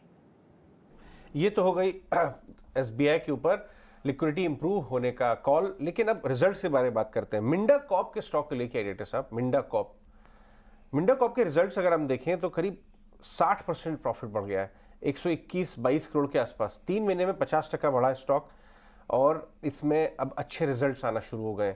चार्ट्स पे जरा मितेश आप मिंडा कॉर्प हमारे लिए चेक करके बताइए, क्या ये ब्रेकआउट जो हमने देखा है 4% ऊपर बंद हुआ था फ्राइडे को, जारी रहेगा? इस भाव से भी ले सकते हैं इसको? एग्जैक्टली देखिए, बहुत ही लंबी अवधि के बाद, क्योंकि स्टॉक ने हाई लगाया था 22 अप्रैल 2022 को 284 का, उसके बाद एक लंबी अवधि के लिए स्टॉक जो है वो कंसोलिडेशन फेज में गया था। अब वो वहां से बाहर निकल के एक फ्रेश ब्रेकआउट आया है और स्टॉक ऑल टाइम हाई के ऊपर भी ट्रेड कर रहा है। तो हमारे हिसाब से अगर आप वीकली चार्ट देखें तो पिछले 4 वीकों में स्टॉक ने 287 का लेवल जो है वो क्रॉस नहीं किया है। कंटिन्यूसली वहां पे एक जो है वो रेजिस्टेंस आया हुआ है, लेकिन जिस तरीके से पिछले 2 वीक के अंदर हमने हार्ट ऑफ हार बॉटम फॉर्मेशन देखा है स्टॉक का, we are of the view के ये फ्रेश ब्रेकआउट के अंदर कन्वर्ट होगा और गोइंग फॉरवर्ड 320 से लेके 350 का जो लक्ष्य है वो अगले 1 से 3 महीने में अचीव होगा। Definitely a good stock to buy at the current level. ठीक है, आप इसे करंट लेवल्स पर भी बाय करेंगे। ठीक है, वक्त एक छोटा। नितेश और अविनाश सर हमारे साथ बने हुए हैं, जिनसे नहीं समझने की कोशिश कर रहे हैं कि आज के जो ट्रेंडिंग स्टॉक्स हैं वो कौन कौन से हो सकते हैं, खबरों वाले शेयर्स, उसमें टेक्निकल ब्रेकआउट, सब कुछ ऐड ऑन कर रहे हैं। एक शेयर जो है बड़ा इंटरेस्टिंग है, आज त्रिमूर्ति शेयर्स में आया और बड़ी हैरानी भी हो रही है देख के कि उसके प्रमोटर्स ने 50% यानी कि 29 करोड़ शेयर गिरवी रखे हुए छोड़वा दिए। उसका नाम है उषा मार्टिन। प्रशांत जी एक बार जरा आप चेक कीजिए तो इसका चार्ट उषा मार्टिन का 234 रुपये का शेयर है, 29 करोड़ से मल्टीप्लाई करेंगे तो 6000 करोड़ से ज़्यादा के गिरवी रखे शेयर्स इन्होंने छुड़वाए हैं। तो ये बड़ी खबर है इस उषा मार्टिन के लिए। 234 शेयर भी चला हुआ है। अच्छा, आप साल का चार्ट दिखाएंगे, आपको उससे आइडिया लग जाएगा। प्रशांत जी जरा देख के बताइए अब क्या होगा, अब तो और चलना चाहिए। जी डिम्पी जी, ये one of my favourite picks था और काफी अच्छी इसने मूव दी है। इनफैक्ट काफी वक्त पहले एक अच्छा पोजिशनल प्रॉफिट बुकिंग भी मैंने रेकमेंड किया हुआ था। अभी मुझे लगा ये थोड़ा सा कंसोलिडेट हो रहा है और यहाँ पे अगर कोई डिप मिल जाए, अभी ये 235 पे क्लोज हुआ था, अगर फिर से ये 210-15 के जोन तक मिल जाए तो मेरे हिसाब से हम 195 के स्टॉप लॉस से खरीद सकते हैं। और पोजिशनली मुझे लग रहा है ये एक पोर्टफोलियो पिक होगा। यहाँ से भी ऑल टाइम हाई पे चल रहा है। नॉर्मली ऐसे स्टॉक्स जो होते हैं वो रिटर्न अच्छे देते हैं, तो बिल्कुल हमें सिर्फ एंट्री और एग्जिट ध्यान में रखना होगा। तो 215-220 के जोन में मिल जाए मेरे हिसाब से 195 के स्टॉप लॉस से बाय कर सकते हैं। वहां से फिर से हम 250 265 तक के लेवल भी देख सकते 265 तक जाएगा तो ज़रूर, लेकिन आपको कूद के नहीं आना है। ये 215 220 की रेंज में एंट्री करनी है, मिल जाए तो ठीक, नहीं तो छोड़ देना है। 195 का स्टॉप लॉस है। शेयर को आप पीछा ना करें, बल्कि आप बैठ जाएं, शेयर को आने दें उस लेवल पे, उसके बाद से आप उसमें ट्रेड करेंगे तो ज़्यादा ठीक है, नहीं तो फिर दिक्कत हो सकती है। आगे बढ़ते हैं, जरा ब्रोकिंग हाउसेस की रिपोर्ट्स को भी चेक कर लेते हैं। विमाक्षी हमारे साथ हैं, वो सारी रिपोर्ट्स को उन्होंने कंपाइल किया है। विमाक्षी, गुड मॉर्निंग, बताएं आज की रिपोर्ट्स कौन सी हैं? जी बिल्कुल, शुरुआत करते हैं हम JSW स्टील के साथ। हम देख रहे हैं अच्छे नतीजे कंपनी ने रिपोर्ट किए हैं स्टैंडअलोन और सब्सिडरी बेसिस पर, मगर प्रीमियम वैल्यूएशन और पीएस के मुकाबले हायर लेवरेज के चलते लार्जली अगर हम देखें बैंक ऑफ अमेरिका ने अपनी अंडर परफॉर्म की राय बरकरार रखी है और अपना टारगेट प्राइस भी घटाया है। मॉर्गन स्टैनली की तरफ से अंडरवेट की राय आ रही है, टारगेट प्राइस 580 के साथ। इसके अलावा दिवस लैब्स भी हमारे रेडार पर रहेगा। बैंक ऑफ अमेरिका का मानना है कि चौथे तिमाही के मार्जिन अनुमान से थोड़े कमज़ोर आए हैं, मगर second half of the year से मीनिंगफुल रिकवरी एक्सपेक्ट कर रहे हैं। तो ओवरऑल बैंक ऑफ अमेरिका ने न्यूट्रल की राय ज़रूर बरकरार रखी, अपना टारगेट प्राइस भी बढ़ाया है, 3100 से 3250 कर दिया है। इसके अलावा जोमैटो की तरफ से हम देखें, हमने देखा था चौथी तिमाही के नतीजे कंपनी ने रिपोर्ट किए थे। नेट इनकम प्रॉफिटेबिलिटी पर विजिबिलिटी सुधर रही थी, ग्रोथ और प्रॉफिट आउटलुक भी काफ़ी अच्छा कंपनी ने दिया है और उनकी जो कमेंट्री है वो एक्सपेक्टेशन से काफ़ी बेहतर है। ओवरऑल कॉस्ट कंट्रोल पर कंपनी की तरफ से काफ़ी मजबूत एग्जीक्यूशन हमने देखने मिला है। तो बैंक ऑफ अमेरिका ने अपनी राय को अपग्रेड किया है, न्यूट्रल की राय से खरीदारी की राय दी है और बैंक ऑफ अमेरिका और गोल्डमैन सैक्स दोनों ने ही अपना टारगेट प्राइस बढ़ाया है। मॉर्गन स्टैनली की तरफ से ओवरवेट की राय बरकरार है 74 के टारगेट प्राइस के साथ। डिलीवरी भी हमारे रेडार पर है, stable inline results, margin improvement आगे भी जारी रहेगी, ऐसा मानना है लार्जली ब्रोकरेजेस का। तो ओवरऑल बैंक ऑफ अमेरिका की तरफ से न्यूट्रल की राय आ रही है। उन्होंने हालांकि अपना टारगेट प्राइस बढ़ाकर 380 कर दिया है और मॉर्गन स्टैनली की तरफ से ओवरवेट की राय है, टारगेट प्राइस 370 के साथ। बंधन बैंक भी फोकस में रहेगा। बैंक ऑफ अमेरिका की तरफ से न्यूट्रल की राय आ रही है, उन्होंने अपना टारगेट प्राइस भी बढ़ाया है और जेफरीज की तरफ से खरीदारी की राय आ रही है 340 के टारगेट प्राइस के साथ। ग्रोथ इन लोन्स और NII वीक था, आगे चलते हुए सुधर सकता है, मगर शॉर्ट टर्म अपसाइड के लिए पोटेंशियल ज़रूर नज़र आ रहा है, मगर जो लॉन्ग टर्म है सस्टेन री रेटिंग उसे थोड़ा समय लग सकता है। तो ओवरऑल ये थे सारे इंपॉर्टेंट ब्रोकरेजेस जो आपके रेडार पर होने चाहिए आज के ट्रेडिंग सेशन के लिए। ऑलराइट, थैंक्स वेरी मच विमाक्षी, ये सारे रिपोर्ट्स हमारे लिए कंपाइल करने के लाने के लिए बड़ी ब्रोकिंग फर्म्स को।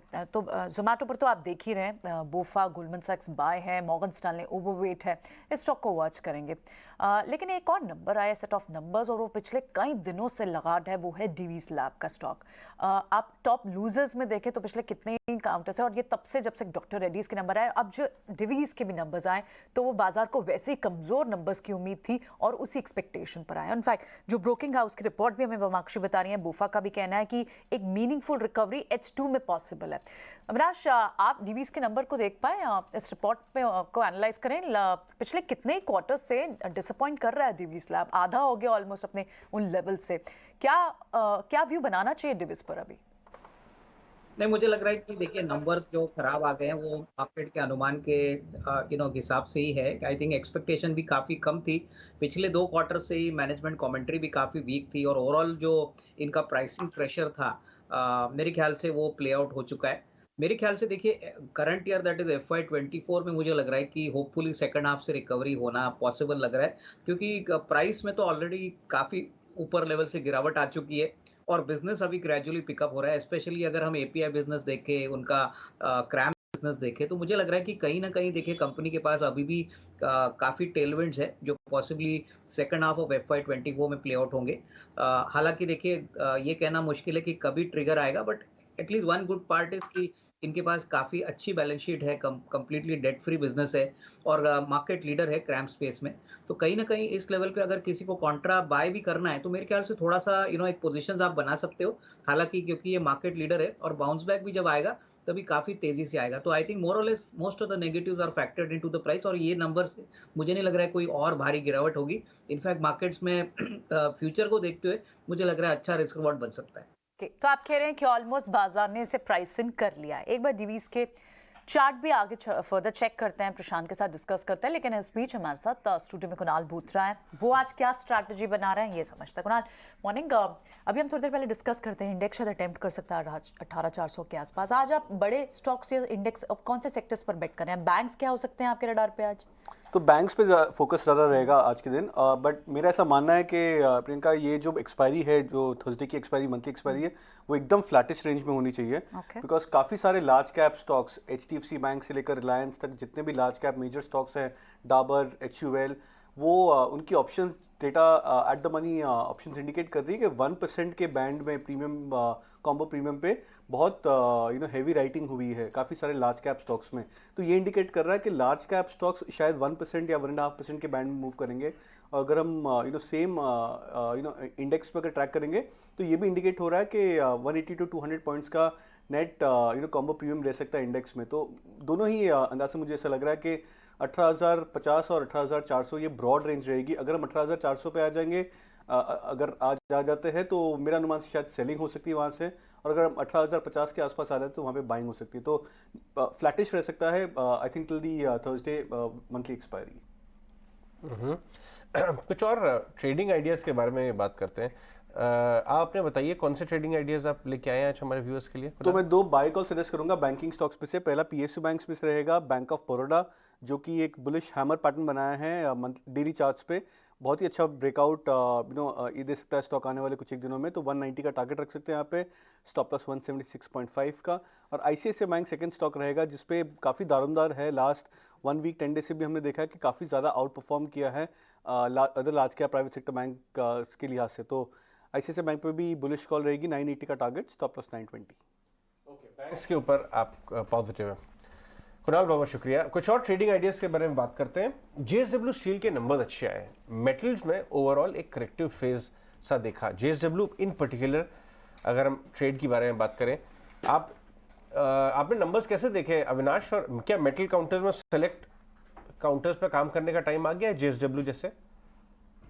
देखिए, मुझे लग रहा है कि डेफिनेटली थोड़ा सा टेलविंड तो है, क्योंकि डोमेस्टिक मार्केट्स में स्टील की कीमतें काफ़ी पॉजिटिवली प्ले आउट हो रही है।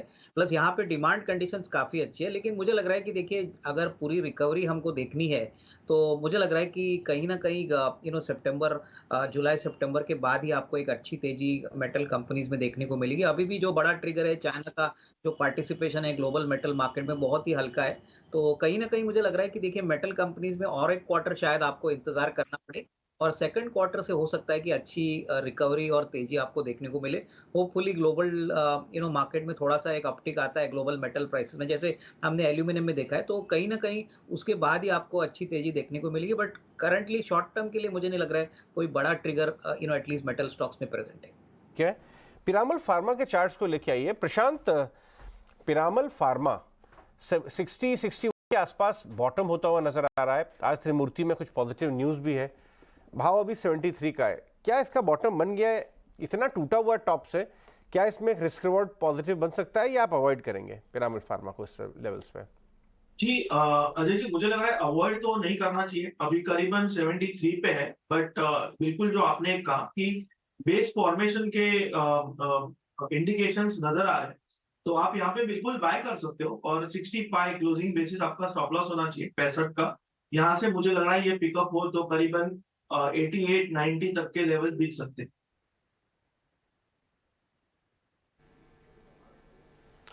ठीक है, इसी त्रिमूर्ति शेयर्स के अंदर एक और शेयर भी था, वो था BEML, जिसको 318 नए कोच बनाने का एक ऑर्डर मिल रहा है। मितेश, एक रेंज में स्टॉक फंसा हुआ है BEML, रेंज का ब्रेकआउट करेगा या फिर रेंज में ही रहेगा? बहुत ही सही आपने एनालाइज किया है स्टॉक को, एक रेंज के अंदर ही है और रेंज तब तक नहीं क्रॉस करेगा डिम्पी जी जब तक 1585 का लेवल नहीं क्रॉस करेगा, जो 9 दिसंबर 2022 की कैंडल का हाई था। तो जब तक ये लेवल क्रॉस नहीं करता तब तक एक ब्रॉड रेंज में रहेगा। नीचे में स्टॉक 1200 से 1250 के बीच में एक सपोर्ट लेके वहाँ से अगर टूटा तो बाउंस बैक होगा। ऊपर में एज आई सेड 1585 के ऊपर जब तक नहीं जाता तब तक इसमें कोई ट्रेंड रिवर्सल के संकेत नहीं देखे जा सकते हैं। एक ब्रॉड रेंज में ही स्टॉक ट्रेड करता हुआ नजर आएगा। ओके, ठीक है, 4 मिनट बाद इंडिकेटिव स्टिक्स आना शुरू हो जाएंगे। ठीक उससे पहले गिरीश सुडानी हमारे साथ जुड़ चुके हैं, उनसे जरा पता करते हैं मुनाफे का फंडा।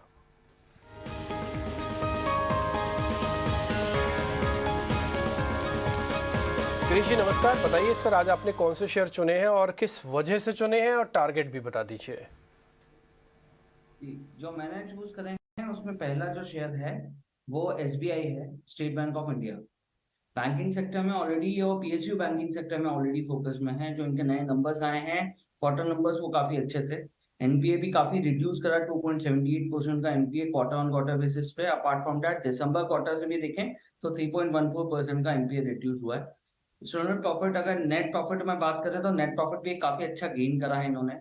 अपार्ट फ्रॉम दैट इनका जो एस्टिमेशन है स्ट्रॉन्ग ग्रोथ का, वो लो क्रेडिट का, वो काफी स्ट्रॉन्ग है। अपार्ट फ्रॉम दैट रीस्ट्रक्चरिंग भी काफी अच्छी करी है इन्होंने क्वार्टर ऑन क्वार्टर बेसिस पे भी। और हम लोगों को एक फैक्टर ये भी लेके चलना चाहिए कि SBI सिक्योरिटीज, इनके लोन बुक्स और जो वेल्थ मैनेजमेंट के प्रोडक्ट लाइंस हैं वो काफी स्ट्रांगली मूव करेंगे, क्योंकि बहुत एग्रेसिवली प्लान कर रहे हैं ये लोग। तो उस हिसाब से हम इसका टारगेट 680 का लेके चल रहे हैं फॉर द 6 मंथ टाइम।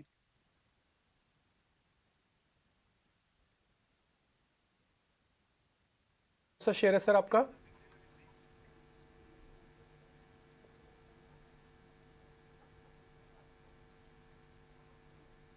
एक बार बताइए सर, दूसरा कौन सा शेयर है आपका SBI के अलावा? पेपर स्टॉक है क्या कोई? हाँ, दूसरा जो स्टॉक हमने लिया वो पेपर स्टॉक है, क्योंकि हम ऑलरेडी काफी प्रोसेस में ओपन हो चुके हैं। वर्क फ्रॉम होम ऑलमोस्ट खत्म हो चुका है इंडस्ट्री के अंदर, नए स्कूल कॉलेजेस भी ओपन होने वाले हैं, तो पेपर इंडस्ट्रीज को ये काफी बेनिफिट देता है। तो हमने इसका JK पेपर लिया है। रिजल्ट्स कंपैरेटिवली अच्छे आए थे, हमारी एक्सपेक्टेशन से थोड़े से कम थे, बट अगर हम ग्रोथ प्रोजेक्शंस में बात करें तो रिजल्ट्स काफी ठीक थे। अपार्ट फ्रॉम दैट इनको बेनिफिट्स काफी स्ट्रांगली मिलते हैं। इन्होंने नॉर्थ इंडिया में नया एक प्लांट रीस्टार्ट करा है एंड काफी एक्सपांशन प्लान लेके आए। मैनेजमेंट की जो कमेंट्री थी वो भी काफी बुलिश लेवल पे थी। एंड हमको एक चीज और मेजर करनी पड़ेगी कि ई-कॉमर्स के जो नंबर्स हमारे पास आ रहे हैं वो काफी स्ट्रांगली आ रहे हैं। तो ई-कॉमर्स में ना पेपर इंडस्ट्री का बहुत बड़ा इन्वॉल्वमेंट रहता है, पैकेजिंग एंड एवरीथिंग। और उस बेसिस पे हम लोग इनके नेक्स्ट 2 क्वार्टर्स के भी रिजल्ट्स के फोकस करते हुए इसका टारगेट 430 लेवल पे लेके चल रहे हैं 6 महीने के टाइम के लिए। ऑलराइट, बहुत बहुत शुक्रिया ये स्टॉक्स डिस्कस करने के लिए। JK पेपर और ICICI बैंक, SBI सॉरी, इनके स्टॉक पिक्स थे। कुछ और स्टॉक्स के बारे में बात करते हैं। IRB इंफ्रा को लेके आइए, रिजल्ट काफ़ी धमाकेदार थे। स्टॉक इंफ्रा स्टॉक्स फोकस में है भी। लास्ट 3 महीने का चार्ट दिखाइए। मितेश, IRB में क्या ट्रेड बन रहा है इस भाव से? IRB इंफ्रा की बात करें तो ये स्टॉक भी Ajay ji with in the entire infra space एक बहुत ही बड़े कंसोलिडेशन में है, जहां पे एक बहुत ही ब्रॉड रेंज में स्टॉक ट्रेड हो रहा है। नीचे में अगर आप IRB इंफ्रा की बात करें 22.5, ऊपर में अगर आप बात करें 32, 33, तो मेरे हिसाब से अभी थोड़ा कंसोलिडेशन स्टॉक में और चलेगा। जब तक वीकली बेसिस के ऊपर 33 के लेवल स्टॉक क्लोज नहीं करता, तब तक एक trend reversal entering into a new trend range possible नहीं होगा। तो we are of the view के वेट एंड वॉच। जब वीकली चार्ट के ऊपर 33 के ऊपर अगर स्पॉट में काउंटर क्लोज आता है तो उसके बाद ही नई पोजीशन लेनी चाहिए, तब तक स्टॉक को अवॉइड करना चाहिए। इसको हम अवॉइड कर देंगे। रेडिको खेतान ना क्या करें? प्रशांत, रेडिको खेतान में ब्रेकआउट सा माहौल बन रहा है और ये अपने यूनाइटेड स्पिरिट्स को आउट परफॉर्म भी कर रहा है बहुत ज़्यादा। क्या मुनाफा वसूल करके अब यूनाइटेड में चले जाए? वो चला नहीं है, रिजल्ट अच्छे आए, या इसी में रुके रहें? ये देखिए करीब करीब 1200 की तरफ जा रहा है।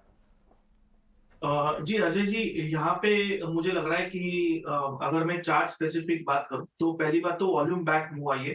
1155 पे क्लोज हुआ। एक जो रेजिस्टेंस है वो 1190 का है। अगर हम 1190 के ऊपर क्लोज हो जाते हैं तो मुझे लग रहा है ये स्ट्रेट फॉरवर्ड 1250 तक के लेवल भी दिखा सकता है। ओवरऑल मुझे लग रहा है कि इसने एक कंसेक्यूटिव 2 हायर बॉटम बनाए जो विजिबल नहीं है, बट फिर भी अगर आप देखें तो आपको नजर आएंगे, तो ये हायर टॉप्स की तरफ डेफिनेटली जाएगा। तो यहाँ बने रहिए, मुझे लग रहा है यहाँ से अपॉर्चुनिटी ज्यादा बेहतर होगी।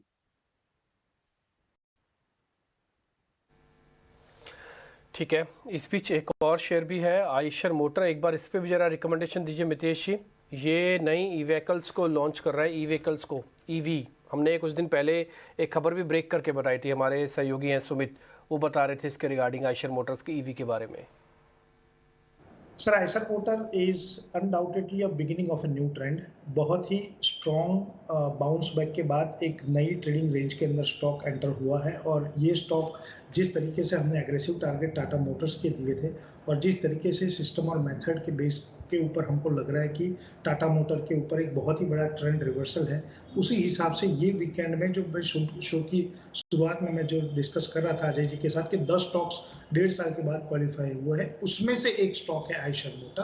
तो हमारे हिसाब से beginning of a new trend है आयशर मोटर के अंदर और गोइंग फॉरवर्ड जो स्टॉक है वो जो ऑल टाइम हाई उसका 3,889.65 है जो 2022 में लगाया था, वो क्रॉस करके अल्टीमेटली 4,000 से 4,200 के बीच में अगले 12 से 18 महीने में आएगा।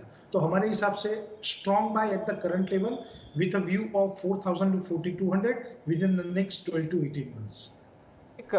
एक खबर आई है ओवर द वीकेंड जिससे स्टॉक के अंदर दबाव बन सकता है, वो है सीमेंस। और इनफैक्ट इंडिकेटिव रेट्स में देखना इंपॉर्टेंट होगा कि सीमेंस कैसा ट्रेड कर रहा है। वैसे तो बहुत शानदार स्टॉक है, लेकिन ओवर द वीकेंड जो न्यूज़ आई है उन्होंने ये बताया है कि वो अपना लो वोल्टेज मोटर कारोबार को पेरेंट को बेचेंगे। तो ये कंपनी जो लिस्टेड कंपनी है ये 2200 करोड़ रुपए में अपना एक कारोबार का हिस्सा पेरेंट को बेचने का प्लान बना रही है। करीब 10% सेल्स इस वाले कारोबार से आता है, लो वोल्टेज से। मामला ये है कि सीमेंस 8 टाइम्स सेल्स पर ट्रेड कर रहा है और लोगों को ऐसा लगता है कि ये जो बिजनेस है वो 2 टाइम्स सेल्स पे डाइवर्स्ट किया जा रहा है, यानी बाजार को किसी सेक्शन को ऐसा लगता है कि ये बिजनेस सस्ते में बेच रहे हैं। तो ये जो करंट शेयर होल्डर्स हैं उनके लिए ये सौदा बहुत अच्छा नहीं हो सकता है और इस चिंता के चलते आपको इस स्टॉक में दबाव है। महंगा स्टॉक है, वैल्यूएशन में top of the line company है, उसमें कोई संदेह नहीं है और इसीलिए हमेशा प्रीमियम मिलता आया है। लेकिन ये जो ट्रांजैक्शन ओवर द वीकेंड उन्होंने अनाउंस किया है, इसकी वजह से बाजार कुछ दबाव दिखा सकता है। इस स्टॉक में 7.5% नीचे है, ऑलरेडी टिक कर रहा है। आपको नीचे में खरीदेंगे आप या यहाँ से आपको डी रेटिंग ज़्यादा होती हुई नजर आती है? अविनाश, ये न्यूज़ देखी आपने? 2200 करोड़ में बेच रहे हैं लो वोल्टेज बिजनेस प्रमोटर को। बिल्कुल अजय, देखिए वैल्यूएशन काफी सस्ता लग रहा है क्योंकि ये बिजनेस बहुत पुराना है। इसमें ज्यादा कैपिटल रिक्वायरमेंट भी नहीं होती, ज्यादातर वर्किंग कैपिटल इंटेंसिव होता है और काफी अच्छा नेटवर्क सीमेंस ने मोटर्स के लिए इंडिया में बिल्ड किया है। तो कहीं ना कहीं ये जो एक्सपेक्टेशन थी कि थोड़ा सा ज्यादा वैल्यूएशन लिस्टेड कंपनी को मिलेगी, वो नहीं होगा। तो डेफिनेटली शॉर्ट टर्म में तो डेफिनेटली एक नेगेटिव सरप्राइज है। हालांकि इसका इम्पैक्ट अर्निंग्स पे कोई ज्यादा आएगा नहीं, बट डेफिनेटली सेंटिमेंट वाइज अगर स्टॉक 5-10% अगर गिरता है तो डेफिनेटली खरीदने का मौका समझना चाहिए, क्योंकि देखिए ऐसे स्टॉक्स आमतौर पे आपको कभी भी करेक्शन पे ही मिलेंगे। नॉर्मली इनका वैल्यूएशन जो होता है वो प्रीमियम पे होता है और ऑब्वियसली एमएनसी है, काफी अच्छी बैलेंस शीट है, प्लस मैक्रो टेलविंड्स भी बहुत अच्छे हैं। तो मुझे लग रहा है कि जिनको 1.5-2 साल का टाइम फ्रेम के साथ काम करना है, ये correction should be a good opportunity to accumulate. ये जो सेल है इसका कोई बड़ा इम्पैक्ट आएगा नहीं, बट हाँ सेंटिमेंट के लिए हो सकता है कि अगले 2-3 दिन या हफ्ते भर के लिए स्टॉक थोड़ा अंडर परफॉर्म करे। ओके, तो लेकिन इस अंडर परफॉर्मेंस पे अविनाश को लगता है कि ये एक्यूमुलेशन की अपॉर्चुनिटी है, आपको खरीदारी करनी चाहिए, फंडामेंटल कॉल है उनकी। ठीक है, बढ़ते हैं आगे। अब पूजा के पास चलते हैं, उनसे एक्शन स्टॉक समझते हैं। जी, काफ़ी सारे नतीजों पर हमने बात की। इसके अलावा भी कैश सेगमेंट से ढेर सारे नतीजे आए हैं। स्टार सीमेंट से अगर शुरुआत करें तो स्ट्रॉन्ग नंबर्स, कंपनी के आय में 10% की ग्रोथ, कामकाजी मुनाफा करीब 46% से बढ़ा है कंपनी का और मार्जिन भी अगर देखेंगे तो 15.1% से बढ़कर 20.1% के कंपनी ने पोस्ट किए हैं। नारायण हृदयालय, यहाँ पर भी नंबर्स स्ट्रॉन्ग हैं। आय में 29% की बढ़त, मुनाफा 151% बढ़ा है कंपनी का। डालमिया भारत के नतीजे भी अच्छे नजर आ रहे हैं। आय में 35% की ग्रोथ है। कामकाजी मुनाफा देखेंगे तो वहां पर 47% की बढ़त कंपनी ने दर्ज की है और मुनाफे में 124% की ग्रोथ दर्ज हुई है। बीएल के भी नतीजे अच्छे नजर आ रहे हैं। मुनाफे के फ्रंट पर 19% की ग्रोथ और मार्जिन के फ्रंट पर नंबर्स काफी स्ट्रांग हैं। 24.9% से बढ़कर 28.3% के नंबर्स कंपनी ने पोस्ट किए हैं और कामकाजी मुनाफा भी 16% से बढ़ा है कंपनी का। आखिर में बात करते हैं एनएलसी इंडिया की। स्ट्रॉन्ग नंबर्स यहाँ पर भी 66% की ग्रोथ और मुनाफे में 152% की ग्रोथ कंपनी ने दर्ज की है। तो ज़्यादा जो नतीजे आज आए हैं over the weekends, strong numbers नजर आ रहे हैं। ओके, ये सारे अदर नंबर्स भी, अदर रिजल्ट्स भी कंपाइल करने के लिए शुक्रिया पूजा, अपने ये सारे स्टॉक्स पर नजर आएगी। ठीक है, बढ़ते हैं आगे, लेकिन आज सुबह जब हम हमारे मैनेजिंग एडिटर निकुंज डालमिया से कई सारे मैटर्स पर बात कर रहे थे, उन्होंने कुछ की टॉपिक्स को आइडेंटिफाई किया हमारे व्यूअर्स के लिए, स्पेशली जोमेटो के नंबर्स को। आइए एक बार सुनते हैं उनका क्या व्यू बन रहा है इस वक्त। देखिए, लास्ट वीक कोई बहुत निफ्टी के लिए बहुत अच्छा नहीं था, बहुत खराब नहीं था, और शायद ये 10-12 दिन से ट्रेंड हम देखने को मिल रहे हैं। हम आंकड़ों की बात कर सकते हैं कि 18,100, 18,000, 18,400 के ऊपर ब्रेकआउट होगा, मगर ब्रेकआउट हो नहीं रहा है। ब्रेकआउट के लिए आपको एक मार्केट एक पुश चाहिए, वो पुश हमें लास्ट वीक नहीं मिला। मगर इंडिविजुअल स्टॉक्स को आप देखिए कितनी ज़बरदस्त उनके अंदर उछाल देखने को मिल रहा है। एक अडानी ग्रुप के अंदर जो संकट था, उसके अंदर भी सुप्रीम कोर्ट एक प्रकार के संकट मोचन आकर के उन्होंने भी और क्लीन चिट उनको दे दी है। तो इस मार्केट के अंदर कोई बहुत बड़ी कंसर्न नहीं है। Look at the stocks which are still making a list of which are making new highs. F and O के अंदर एक्टिविटी देखने को मिल रही है। तो इस समय मार्केट के अंदर हम देख रहे हैं कि निफ्टी के आउटसाइड भी काफ़ी प्राइस एक्शन है, काफ़ी वॉल्यूम एक्शन है। तो मुझे नहीं लगता है कि कोई चिंता का कारण हो सकता है। ग्लोबली ये वीक अगर ठीक ठाक रहा तो I will not be surprise that markets could make an attempt to go pass the previous range in this week because of expiry push. Zomato को लेकर के अच्छी खबर क्या है? अच्छी खबर ये है कि उन्होंने जो गाइडेंस दी थी प्रॉफिट ब्रेक इवन की, वह एक क्वार्टर पहले उन्होंने अचीव टेक्निकली अपने फूड डिलीवरी बिजनेस में कर दिया है। ब्लिंकिट को लेकर के जो चिंताएं थी वो काफ़ी कम हो रही हैं, मगर जो चिंता है वो जीओवी जिसे हम ग्रोथ कहते हैं, ग्रोथ के अंदर थोड़ा धीमापन देखने को मिल रहा है। क्या वो सीजनैलिटी जो 2 क्वार्टर तक थी, क्या वो तीसरे क्वार्टर में ठीक होगी? हमने देखा कि जितनी भी QSR कंपनीज थी, भले वो KFC हो, भले वो जुबिलेंट हो, सब में हम देख रहे हैं एक प्रकार का थोड़ा धीमापन देखने को मिल रहा है। इन्फ्लेशन रिलेटेड हो सकता है या फिर डाइन आउट के एक्सपीरियंस खुद से रिलेटेड हो सकता है। मगर डाइन आउट से रिलेटेड अगर होता तो QSR सर्विस में बहुत अच्छी हमें तेज़ी देखने को मिलती, तो वहाँ भी नहीं देखने को मिल रही है। तो वो एक कंसर्न ज़रूर है कि क्या कोर बिजनेस स्लो डाउन हो रहा है। जोमेटो एक हाई ग्रोथ कंपनी है, अगर वो थोड़ी स्लो डाउन होती है तो चिंता का विषय रहेगा, मगर प्रॉफिट पे फोकस है। इनका जोमेटो गोल्ड ठीक चल रहा है, इनका जो ब्लिंकिट एक्विजिशन है वो ठीक चल रहा है। तो FY24 for Zomato will be very different than FY23 in terms of business profit. Two new businesses, specially Blinkit and the dining out business and Zomato legends, वो मिलाकर के काफ़ी डिफरेंट साल हो सकता है। की नज़र में आप देख पा रहे थे, जोमेटो पे अपना व्यू पॉइंट दे रहे थे, साथ ही वो मार्केट्स के हिसाब से भी आपको बता रहे थे कि इस समय क्या दशा और दिशा बनती हुई दिख रही है मार्केट की। शिवांगी शारदा इस बीच हमारे साथ जुड़ चुकी हैं, उनसे ज़रा उनकी ट्रेडिंग कॉल्स पता कर लेते हैं, फिर कुछ और शेयर्स भी पता करेंगे। शिवांगी, गुड मॉर्निंग, आपकी ट्रेडिंग कॉल्स आज की। जी बिल्कुल, नमस्कार, गुड मॉर्निंग, धन्यवाद। तो हमने देखा है कि निफ्टी जो है वो पिछले 4 दिनों से कंटिन्यूसली जो है लोअर हाईज बनाते जा रहा है, पर फ्राइडे के सेशन में एक रिमार्केबल चीज जो थी कि उसने लॉन्ग लोअर शैडो बनाया है। ये इंडिकेट करता है कि सपोर्ट पे बहुत ही स्ट्रॉन्ग बाइंग देखने को मिली है।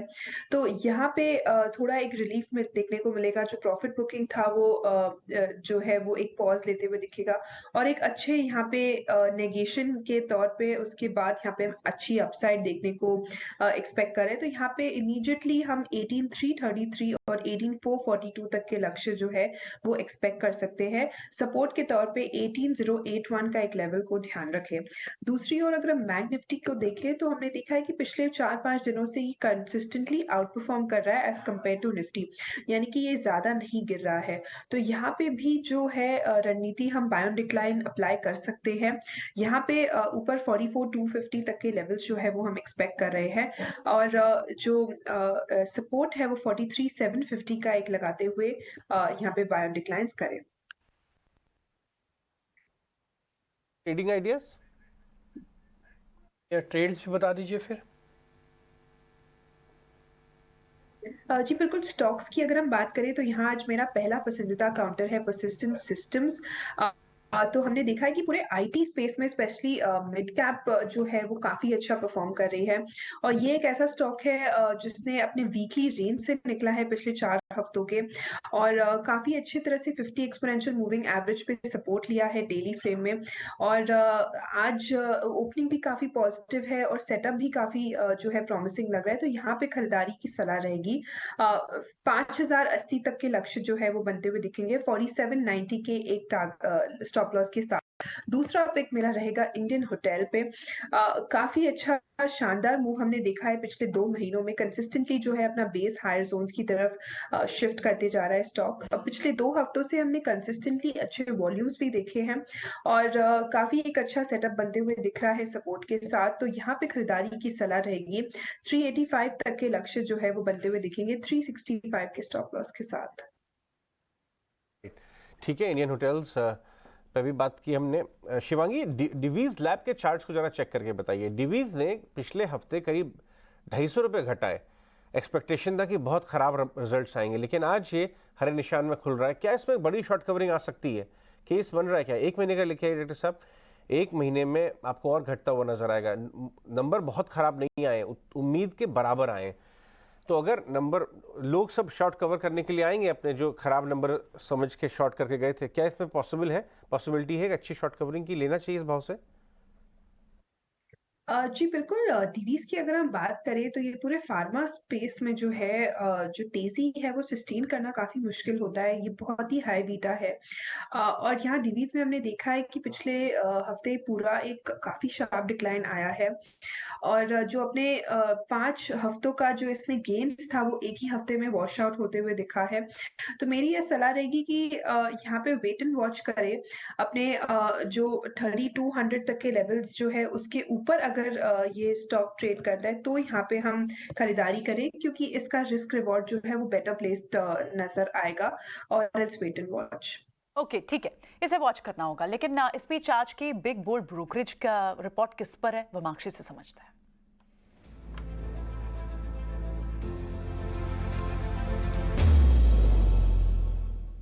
आज का बिग बोल्ड ब्रोकरेज है ग्लैंड फार्मा के ऊपर। मॉर्गन स्टैनली की तरफ से रिपोर्ट आ रही है और इनफैक्ट उनका कहना है कि एंड मार्केट प्राइस इरोजन जो जेनेरिक इंजेक्टेबल्स में देखने मिला है उसके चलते कस्टमर एग्जिट्स और लोअर रियलाइजेशंस कंपनी ने रिपोर्ट किए हैं। नए लॉन्चेस इतने रेम्यूनरेटिव नहीं नजर आ रहे हैं और इनफैक्ट उन्होंने अपना FY24 और 25 का EPS अनुमान को 36 एंड 34% से घटाया है। मैनेजमेंट ने भी FY24 गाइडेंस नहीं दी है अनसर्टन इंडस्ट्री डायनामिक्स के चलते। तो ओवरऑल अगर हम देखें मॉर्गन स्टैनली ने इन सारे कारणों के चलते अपनी रेटिंग को डाउनग्रेड किया है। ओवरवेट की राय से इक्वल वेट की राय दी है और इनफैक्ट अपना टारगेट प्राइस भी 2072 से घटाकर 1035 प्रति शेयर पर कर दिया है। ग्लैंड में बहुत ही कमजोर नतीजे आए थे और बहुत बड़ा वैल्यू डैमेज हुआ है ग्लैंड फार्मा में। मितेश, ग्लैंड के चार्ट्स को चेक करिए, नीचे में कहां तक जाता हुआ नजर आता है? आज प्री ओपन में नीचे ही दिखा रहा है। कंप्लीटली ब्रोकन है जो चार्ट स्ट्रक्चर है और do not catch the falling knife जो कहावत है वो सही है, क्योंकि ये जो स्टॉक है वो लास्ट वीक में बहुत ही तेजी के साथ गिरा था 1358 से लेके सीधा 1065 के ऊपर। और आज भी आप बोल रहे हो कि गैप डाउन ओपनिंग है, तो ऑल टाइम लो के ऊपर अजय जी स्टॉक ट्रेड कर रहा है। तो हम लोग हमारी टेक्निकल भाषा में उसको बोलते हैं नो चार्टर टेरिटरी, कि यहाँ पे हम लोग कोई लेवल्स इसलिए नहीं बता सकते कि प्रीवियस लेवल का कोई बेस नहीं है। तो बेटर है इसको छोड़ दे, बॉटम अपने आप बनेगा और उसके बाद कंसोलिडेशन के बाद ही हम लोग व्यू लेंगे। तो advisable to avoid the stock completely at this point of time. इसी का भाई समझ लीजिए Balaji Amines. Balaji Amines pre market में भयंकर तरीके से 15% नीचे दिखा रहा है। प्रशांत, कहां तक जा सकता है? चार्ट्स क्या कहते हैं? ओके, बालाजी अमाइंस, शिवांगी आप चेक करेंगे चार्ट्स पे? जी बिल्कुल। बालाजी माइंस की अगर हम बात करें तो यहाँ पे एक स्टॉक जो है वो अपने क्रूशियल सपोर्ट के आसपास ट्रेड कर रहा है अभी। तो यहाँ पे मेरी सलाह रहेगी कि हम थोड़ा वेट एंड वॉच करें इसको। अगर ये स्टॉक जो है अगर 1930 के लेवल्स जो है वो तोड़ता है तो यहाँ पे और जो है वीकनेस देखने को मिलेगा। वहां होल्ड अगर करता है तो फिर एक थोड़ी रिकवरी, थोड़ी रिलीफ देखने को मिलेगी। ठीक है, तो मार्केट के लिए आज फिर से इंपॉर्टेंट है कि 18,200 के कितना ऊपर और कितना नीचे है। मार्केट जो आज ओपन कर रहा है बिल्कुल फ्लैट कर रहा है और अगर आप लेवल्स के हिसाब से देखेंगे तो जस्ट का तस है।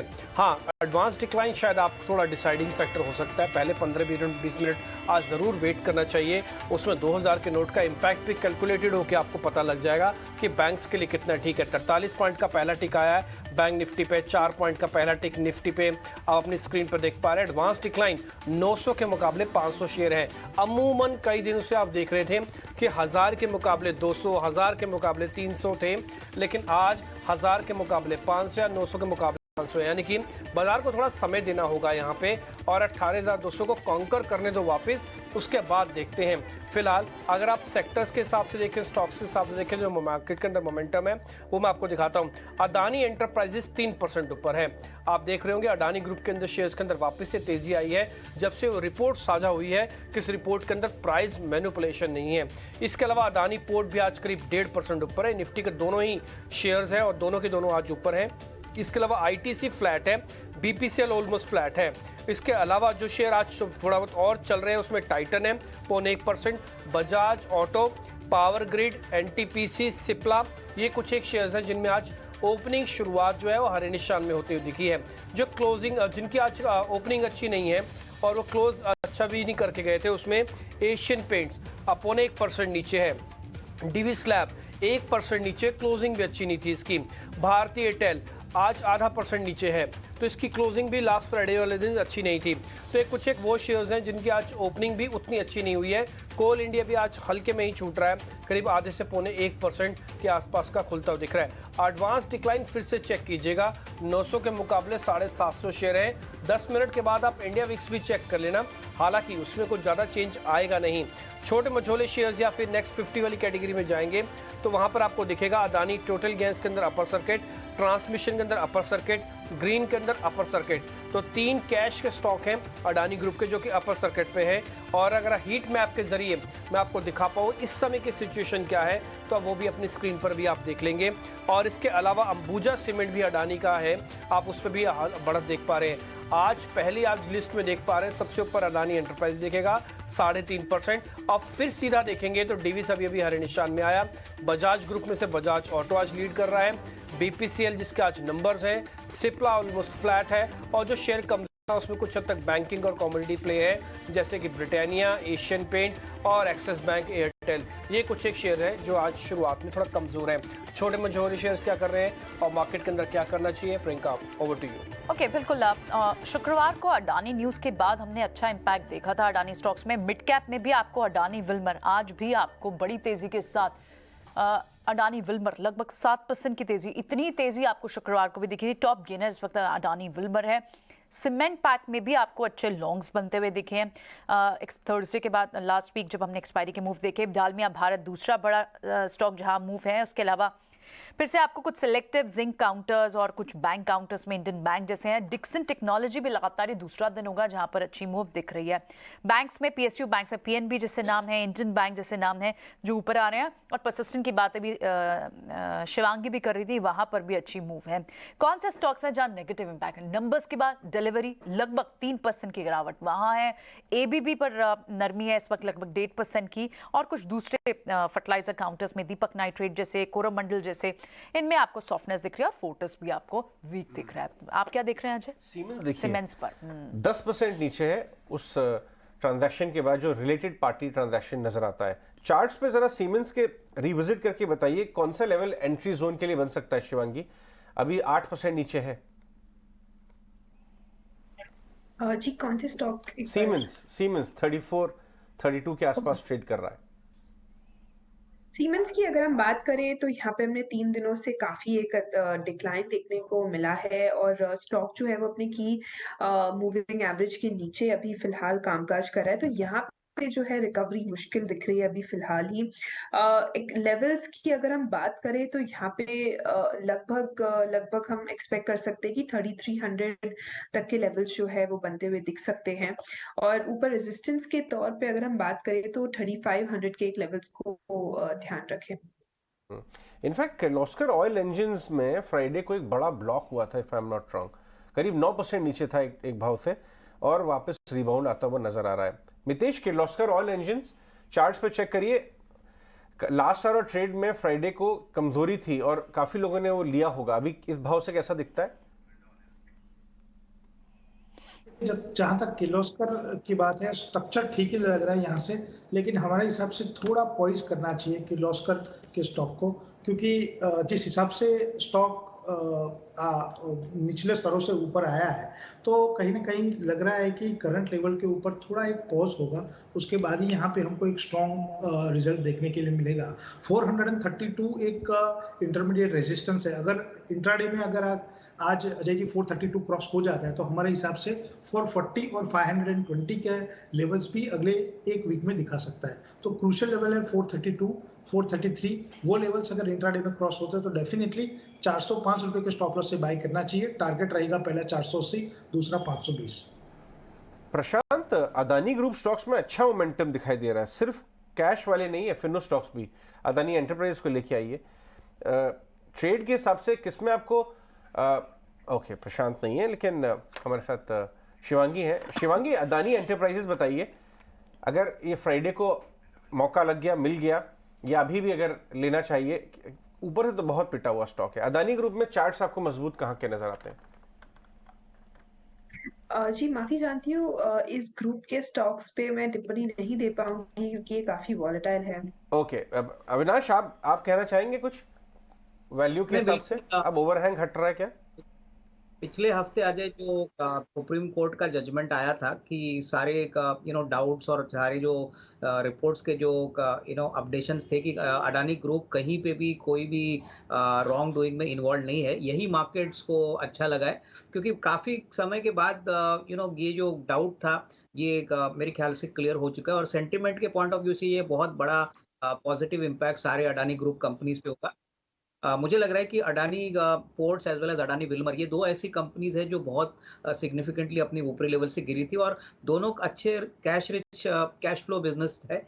यहाँ पे डेफिनेटली एक खरीदने का मौका बन सकता है अगर किसी को नजरिया थोड़ा सा मीडियम टू लॉन्ग टर्म रखना है। बट डेफिनेटली जो नेगेटिव जो रुझान था इन कंपनीज पे हिडनबर्ग रिपोर्ट के कारण अभी मेरे ख्याल से पूरी तरह से इसकी पुष्टि मार्केट को मिली है। तो यही कारण है कि आपको ये आज एक शॉर्ट टर्म तेजी स्टॉक्स में बाउंस बैक देखने को मिल रहा है।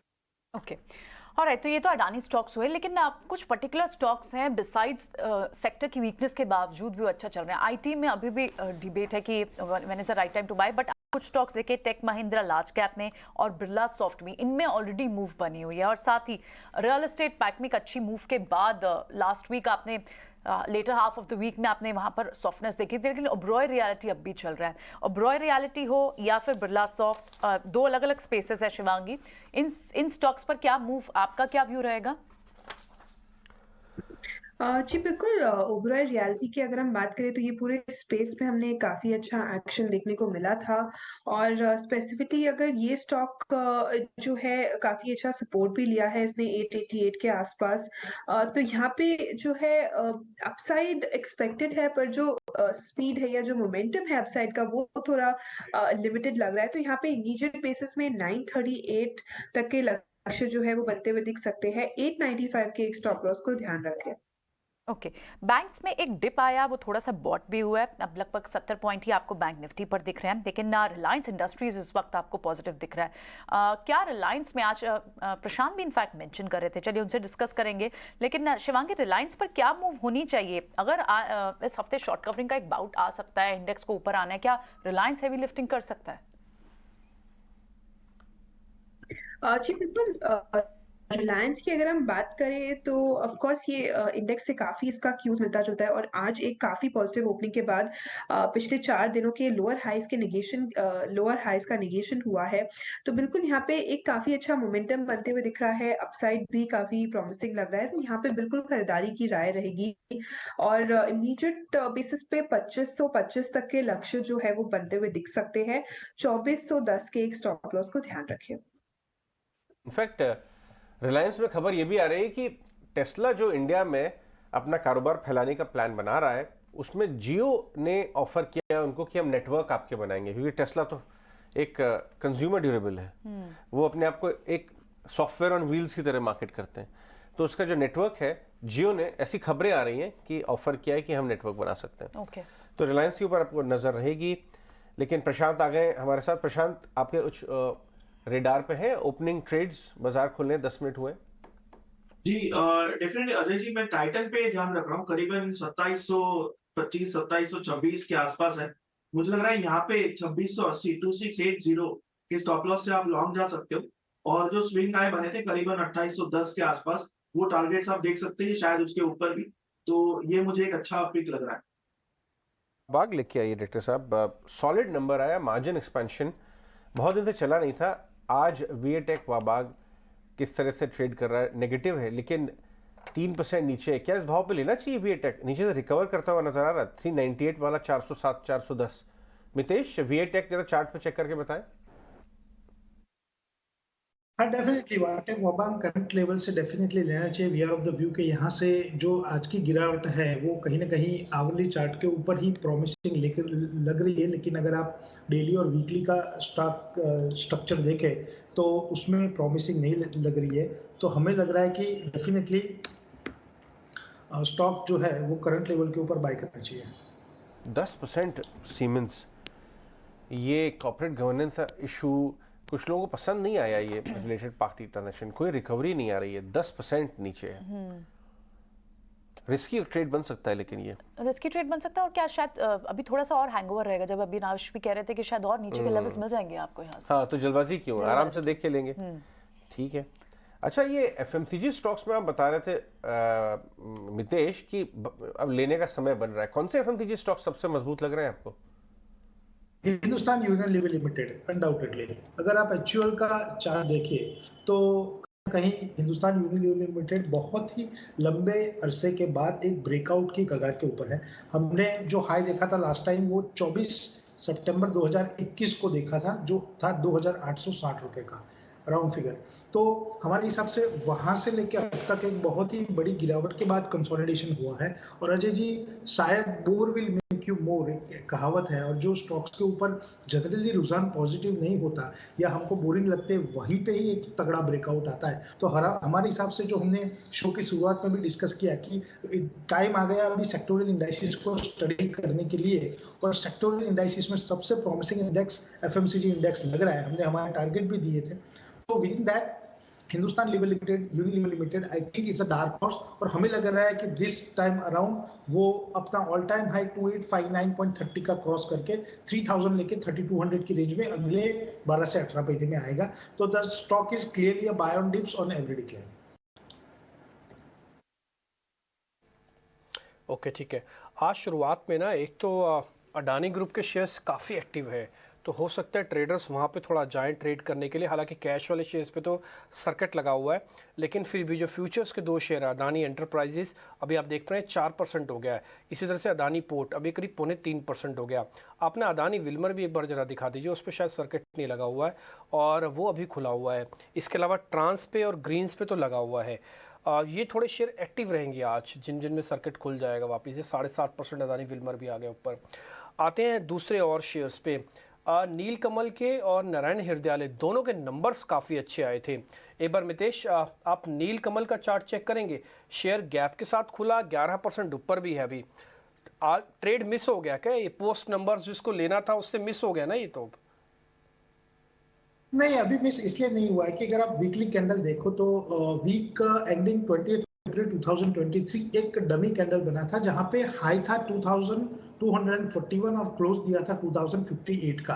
तो डेफिनेटली मिस इसलिए नहीं हुआ है कि जब तक 2241 क्रॉस नहीं होगा डिम्पी जी, तब तक ये एक नई ट्रेडिंग रेंज के अंदर एंटर नहीं होगा। और अगर वो डबी हाई के बाद अगर आप देखें तीन वीक की चाल, तो वो यही बता रहा है कि बहुत ही जल्द ये 2241 का जो हाई है वो क्रॉस होगा और अल्टीमेटली स्टॉक एक नई ट्रेडिंग रेंज में एंटर होगा, जहां पे टारगेट बन रहे हैं 2700 रुपीज। तो आपने बहुत अच्छा स्टॉक स्पॉट किया है। शायद अगले 1 या 2 वीक के अंदर we will cross 2241 और we will ultimately move to 2700। तो मेरे हिसाब से definitely even at the current level by करना चाहिए, खरीदना चाहिए।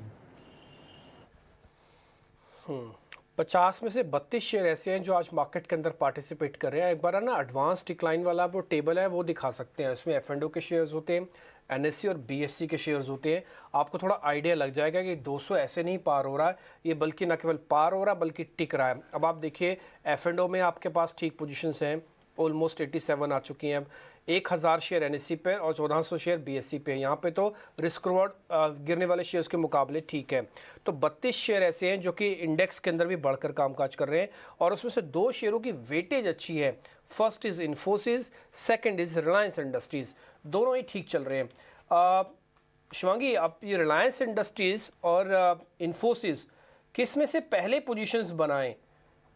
कौन जल्दी बाजार की हेल्प करेगा और स्पीड से ऊपर आएगा?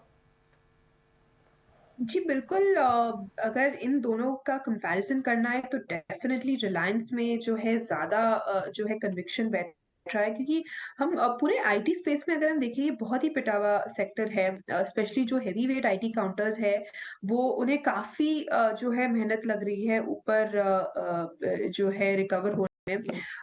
एक अच्छे ऑल्दो 2 दिनों से इन्फोसिस एक बाइंग इंटरेस्ट जरूर देखने को मिल रहा है, पर जो मोमेंटम हम खोज रहे हैं वो डेफिनेटली रिलायंस में मिलेगा as compare to Infosys.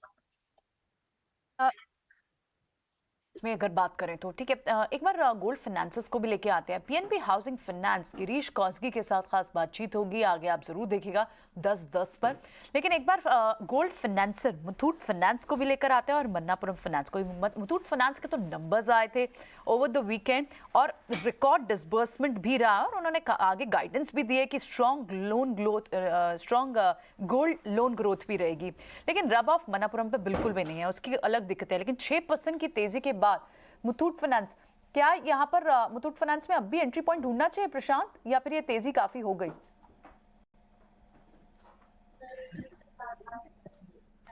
Priyanka, in fact मुझे लग रहा है कि आज की जो मूव है और करीबन हम 1100 के ऑलमोस्ट नजदीक है, तो ये काफी अच्छी मूव लग रही है मुझे। और इनफैक्ट जो डिप आई थी शुक्रवार को वो भी एक हायर बॉटम बनाया हुआ था।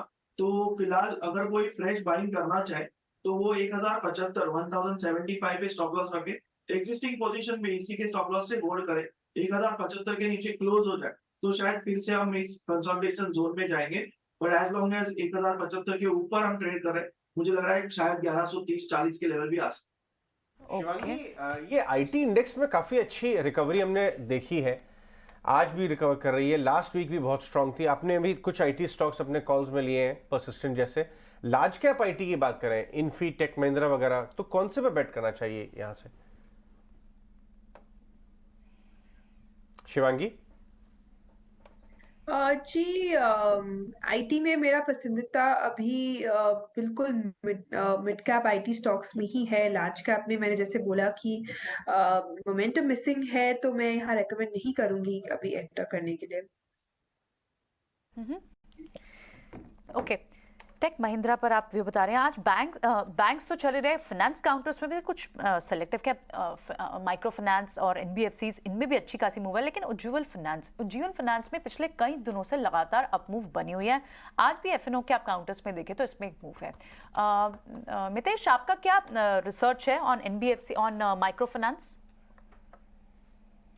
Microfinance stories have just started with the entire banking space। अगर आप 3 में बांट दें, प्राइवेट पीएसयू और एनबीएफसी, तो हमें लग रहा है कहीं ना कहीं आज से 9 से 12 महीने पहले ही सिस्टम ने सेंस किया था कि जो एनबीएफसी कंपनीज है उसमें बहुत ही बड़ा एक तगड़ा अपमूव देखने के लिए मिलेगा और फॉलो ऑन तगड़ा अपमूव हमने देखा भी। तो we are of the view के विद इन दिस 3 हम लोग डेफिनेटली बहुत ही स्ट्रांगली बुलिश है एनबीएफसी के ऊपर, और हमारा रुझान एनबीएफसी काउंटर्स के ऊपर बहुत पॉजिटिव है।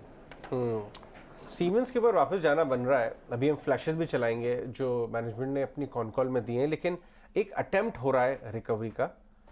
फ्यूचर्स को लिखिए डेटा साहब, फ्यूचर्स को दिखा सकते हैं आप?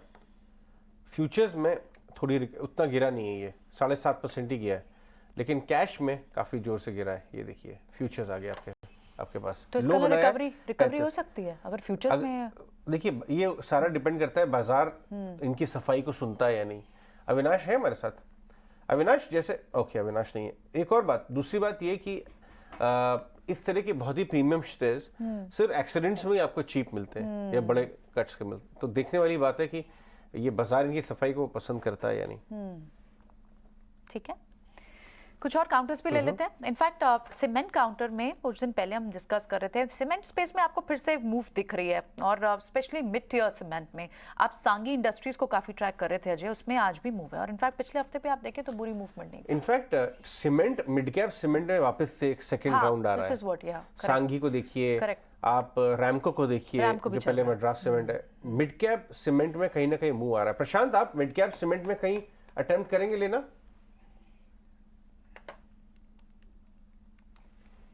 अजय जी, मैं रैमको को ट्रैक कर रहा था बट थोड़ा स्ट्रेस्ड है, यहाँ पे एंटर नहीं कर सकते। बट अगर हम सीमेंट सेक्टर को देखें तो मुझे लग रहा है अल्ट्राटेक में एक अच्छी डिप आई है और यहाँ पे करीब हम 7,675 के लेवल पे, तो यहाँ हम ऑलमोस्ट 7,580 के स्टॉप लॉस से एंटर कर सकते हैं। जब तक ये स्टॉक 7,580 के नीचे क्लोज नहीं हो रहा है, मुझे लग रहा है ये अपने स्विंग हाइस को टेस्ट करके करीबन 7,870 तक जा सकता है, तो ये मुझे एक अच्छा पोजिशनल पाया।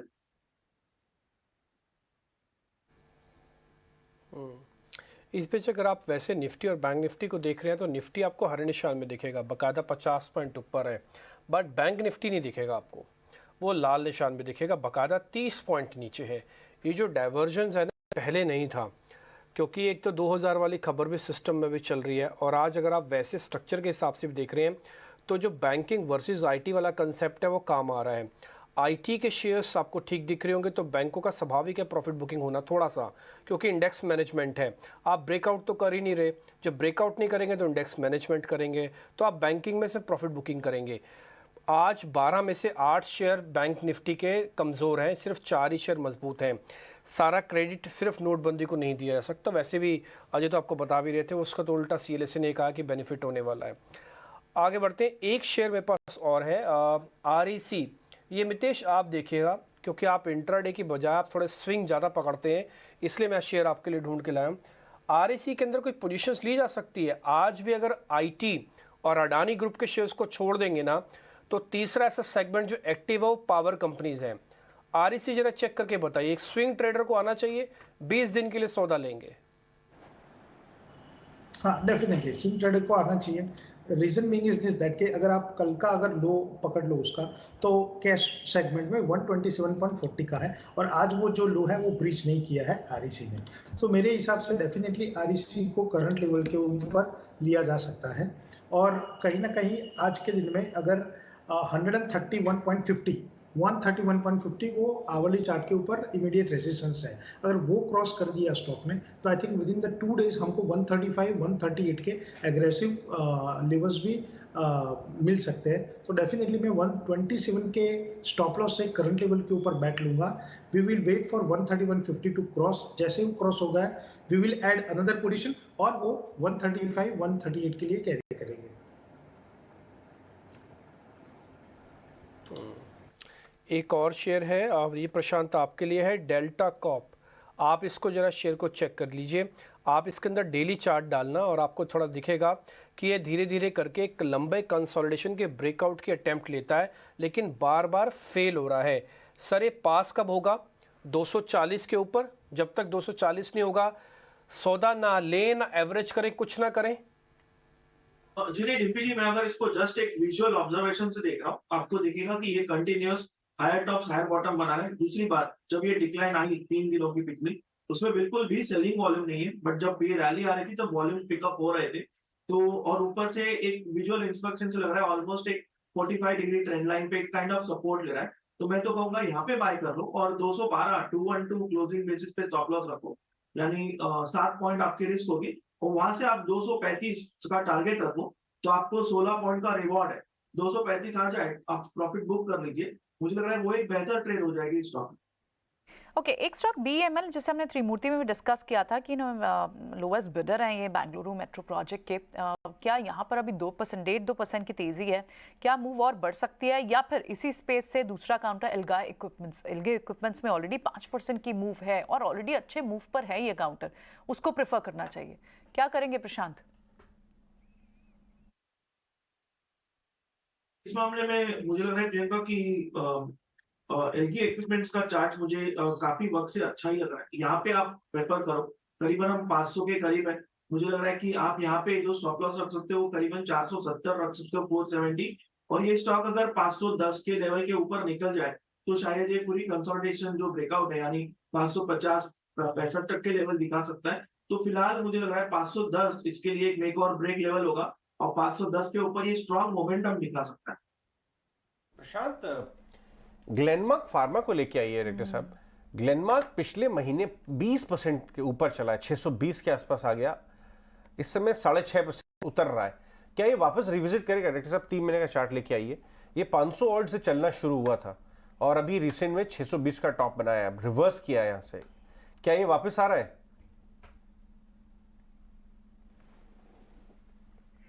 प्रशांत, ग्लेनमार्क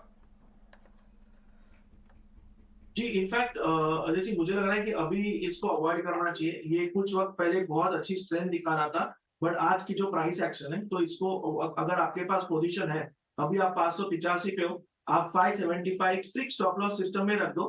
575 के नीचे क्लोज हो जाता है तो फिलहाल मुझे लग रहा है लॉन्ग्स एग्जिट करने होंगे। ये जो गैप बनी है करीबन 600 से लेके 585, ये क्रॉस करना आसान नहीं होगा। तो ये जब क्रॉस हो तब इसमें मोमेंटम वापस आएगा। फिलहाल सिर्फ जिनके पास पोजीशन है वो 575 के स्टॉप लॉस से होल्ड करें।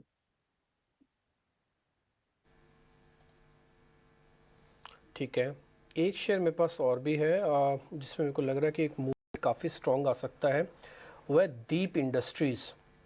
एक बार ये शेयर देखेंगे मितेश, आप ही जरा चेक करेंगे। दीप इंडस्ट्रीज़ लंबा कंसोलिडेशन और उसका ब्रेकआउट चल सकता है शेयर। ओके, दीप इंडस्ट्रीज का अगर हम लोग वीकली चार्ट देखें तो पिछले 3 वीक में lower top lower bottom formation बना है। तो मेरे हिसाब से जो अभी वीकनेस है वो थोड़ा लंबा समय के लिए परसिस्ट होगी। डिम्पी जी, यहाँ पे स्ट्रॉन्ग जो सपोर्ट है वो उभर के आ रहा है 140 130 के बीच में। तो जब तक ये lower end of the range test नहीं होती तब तक उसमें एक स्ट्रॉन्ग अप्रूव नहीं आएगा। और उसका जो अभी ट्रेंड रिवर्सल लेवल बैठ रहा है वो बैठ रहा है 172 जो 12 मई का हाई था। तो नीचे में 130 140 के बीच में आप एक्यूमुलेट कीजिए और ऊपर में 172 जाता है तो उसके बाद रफ्तार और बढ़ेगी और स्ट्रेट अवे हमको 210 215 के टारगेट मिल सकते हैं। ठीक है, अब आपको एक स्पेशल चंक दिखाते हैं। दिग्गज कंपनी है, केमिकल कंपनी एथर इंडस्ट्रीज के डायरेक्टर रोहन देसाई से मेरी सहयोगी प्रियंका उपल ने बातचीत की है। आइए इसके कुछ अंश आपको दिखाते हैं। आपकी इंडस्ट्री बहुत ही फास्ट पेस पे चल रही है। स्पेशलिटी केमिकल इंडस्ट्री जो एक्सपर्ट्स कहते हैं लगभग 11% से ज़्यादा की ग्रोथ रहेगी और आनी आपका। लेकिन जो पोर्टफोलियो है पूरा, क्योंकि आप सोल मैन्युफैक्चरर है टू सम प्रोडक्ट्स, आप बाय वॉल्यूम लार्जेस्ट मैन्युफैक्चरर है वर्ल्ड वाइड भी, लेकिन कॉन्सेंट्रेशन क्या थोड़ा सा फार्मा स्पेस में ज़्यादा है क्योंकि आपके 70% ऑफ द रेवेन्यू से पहले टॉप 20 क्लाइंट्स से आते हैं। क्या ये कॉन्सेंट्रेशन रिस्क है? फार्मा में कॉन्सेंट्रेशन था क्योंकि हम लोग फार्मा से चालू हुए थे। हमारा इंटरमीडिएट्स और स्पेशलिटी केमिकल्स जो थे वो फार्मा में थे। जब चालू किया था तब फार्मा फोकस था, अभी फार्मा फोकस नहीं है। एज ऑफ मार्च 2023 हमारा फार्मा फोकस 45% ही रह गया है, 35% एग्रो हो गया है and remaining material science division में। हमारा फोकस और एंडेवर ये है कि हम लोग तीन सेगमेंट्स को इक्वली डिस्ट्रीब्यूट रखें। बट हाउएवर फार्मा से चालू किया था इसलिए ज़्यादा था, पर लास्ट 5 इयर्स का फार्मा का साइकिल देखेंगे और फार्मा का पाई चार्ट देखेंगे तो वो काफ़ी रिड्यूस हो गया। तो ये रिडक्शन किस लिए किया रोहन आपने, क्योंकि थोड़ी स्लगिश डिमांड है फार्मा स्पेस से, क्या वो चैलेंजेस दिखे हैं?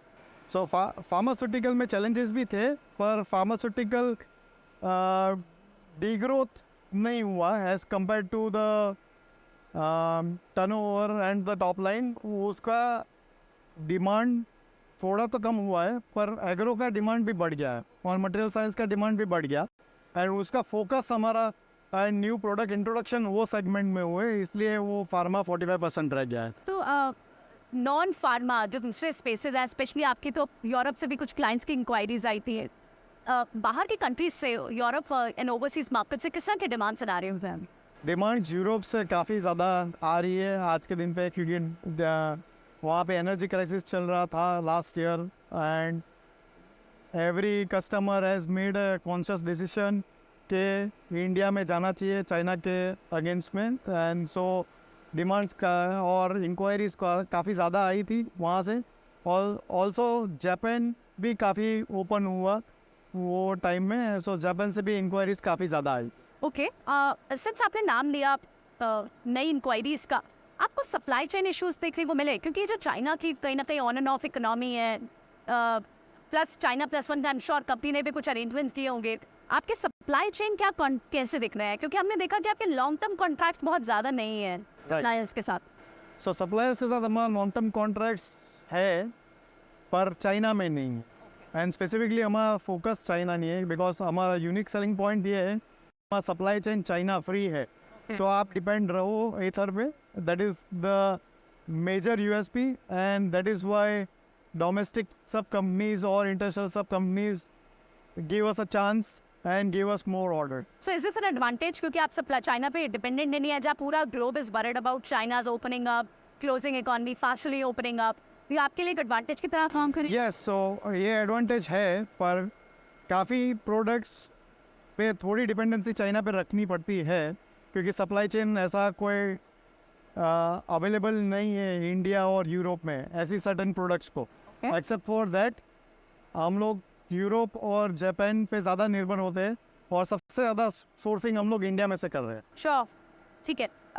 रोहन, क्योंकि आप लोग जितना भी आईपीओ के फंड्स थे वो आपने मेजरली कैपेक्स के लिए किया, आपका third plant already I think commercialise होना शुरू हो गया है, फोर्थ प्लांट लैंड पार्सल हो गया, ये कितनी एडिशनल कैपेसिटी एथर को दे पाएगा? एडिशनल रेवेन्यूज कितने जनरेट हो पाएंगे विद इन? हम लोगों ने जितना इन्वेस्टमेंट्स किए हैं, वी हैव इन्वेस्टेड साइट 3 में 200 करोड़। तो हमारा एंडेवर ये होता है कि हम लोग 2x का एसेट टर्न रखें। So that is at maturity 2x का एसेट टर्न आना चाहिए कोई भी इन्वेस्टमेंट में। साइट 3 को डबल कर दिया है already in terms of the land. So वहाँ पे भी another 200 crore will be invested which will start soon. Site 4 पे भी इन्वेस्टमेंट्स ऑलरेडी प्लानिंग में है, एंड साइट 5 मनोली में भी already we have started planning and we will start investing over there also. Sure, तो ये एडिशनल रेवेन्यू के फॉर्म में कब जनरेट होने शुरू हो जाएंगे? आप कम से कम भी 15 to 18 मंथ्स प्लांट को चालू करने में रखिए, 6 महीना स्टेबलाइजेशन में रखिए, and then in the next 2 years you will start maturing, getting about efficiencies of 70%. Sir, और आप जितने भी आपके की प्रोडक्ट्स हैं जिनके आप सोल मैन्युफैक्चर में या लार्जेस्ट बाय वॉल्यूम मैन्युफैक्चर हैं, आई एम श्योर उनके मार्जिन्स बेटर होंगे अदर देन आपके दूसरे प्रोडक्ट्स। अगर हमें ये स्प्रेड समझना हो तो हम लोग ब्लेंडेड मार्जिन्स फॉलो करते हैं। सोल मैन्युफैक्चर होने का मतलब वो नहीं होता कि you take better margins, sure, because वहाँ से कंपटीशन चालू होती है। So we try to restrict competition also. हमारा मेजर कॉम्पिटिटर चाइना है एज सच, एंड सो हम लोग उस कुछ भी ऐसा नहीं करते प्राइसिंग में जिससे चाइना में एक थॉट पैदा हो कि एक दूसरा मैन्युफैक्चर आ सके वो प्रोडक्ट में। बट क्रैम्स हमारा जो बिजनेस मॉडल है वो सबसे ज़्यादा मार्जिन्स देता है हमको, and large scale manufacturing and contracts exclusive manufacturing medium margins देता है हमको। And ideally contracts exclusive manufacturing in future जब इनोवेटर्स के साथ हम लोग जो एक्सप्लोर कर रहे हैं वो बिल्डअप करेगा मार्जिन को आगे जाके।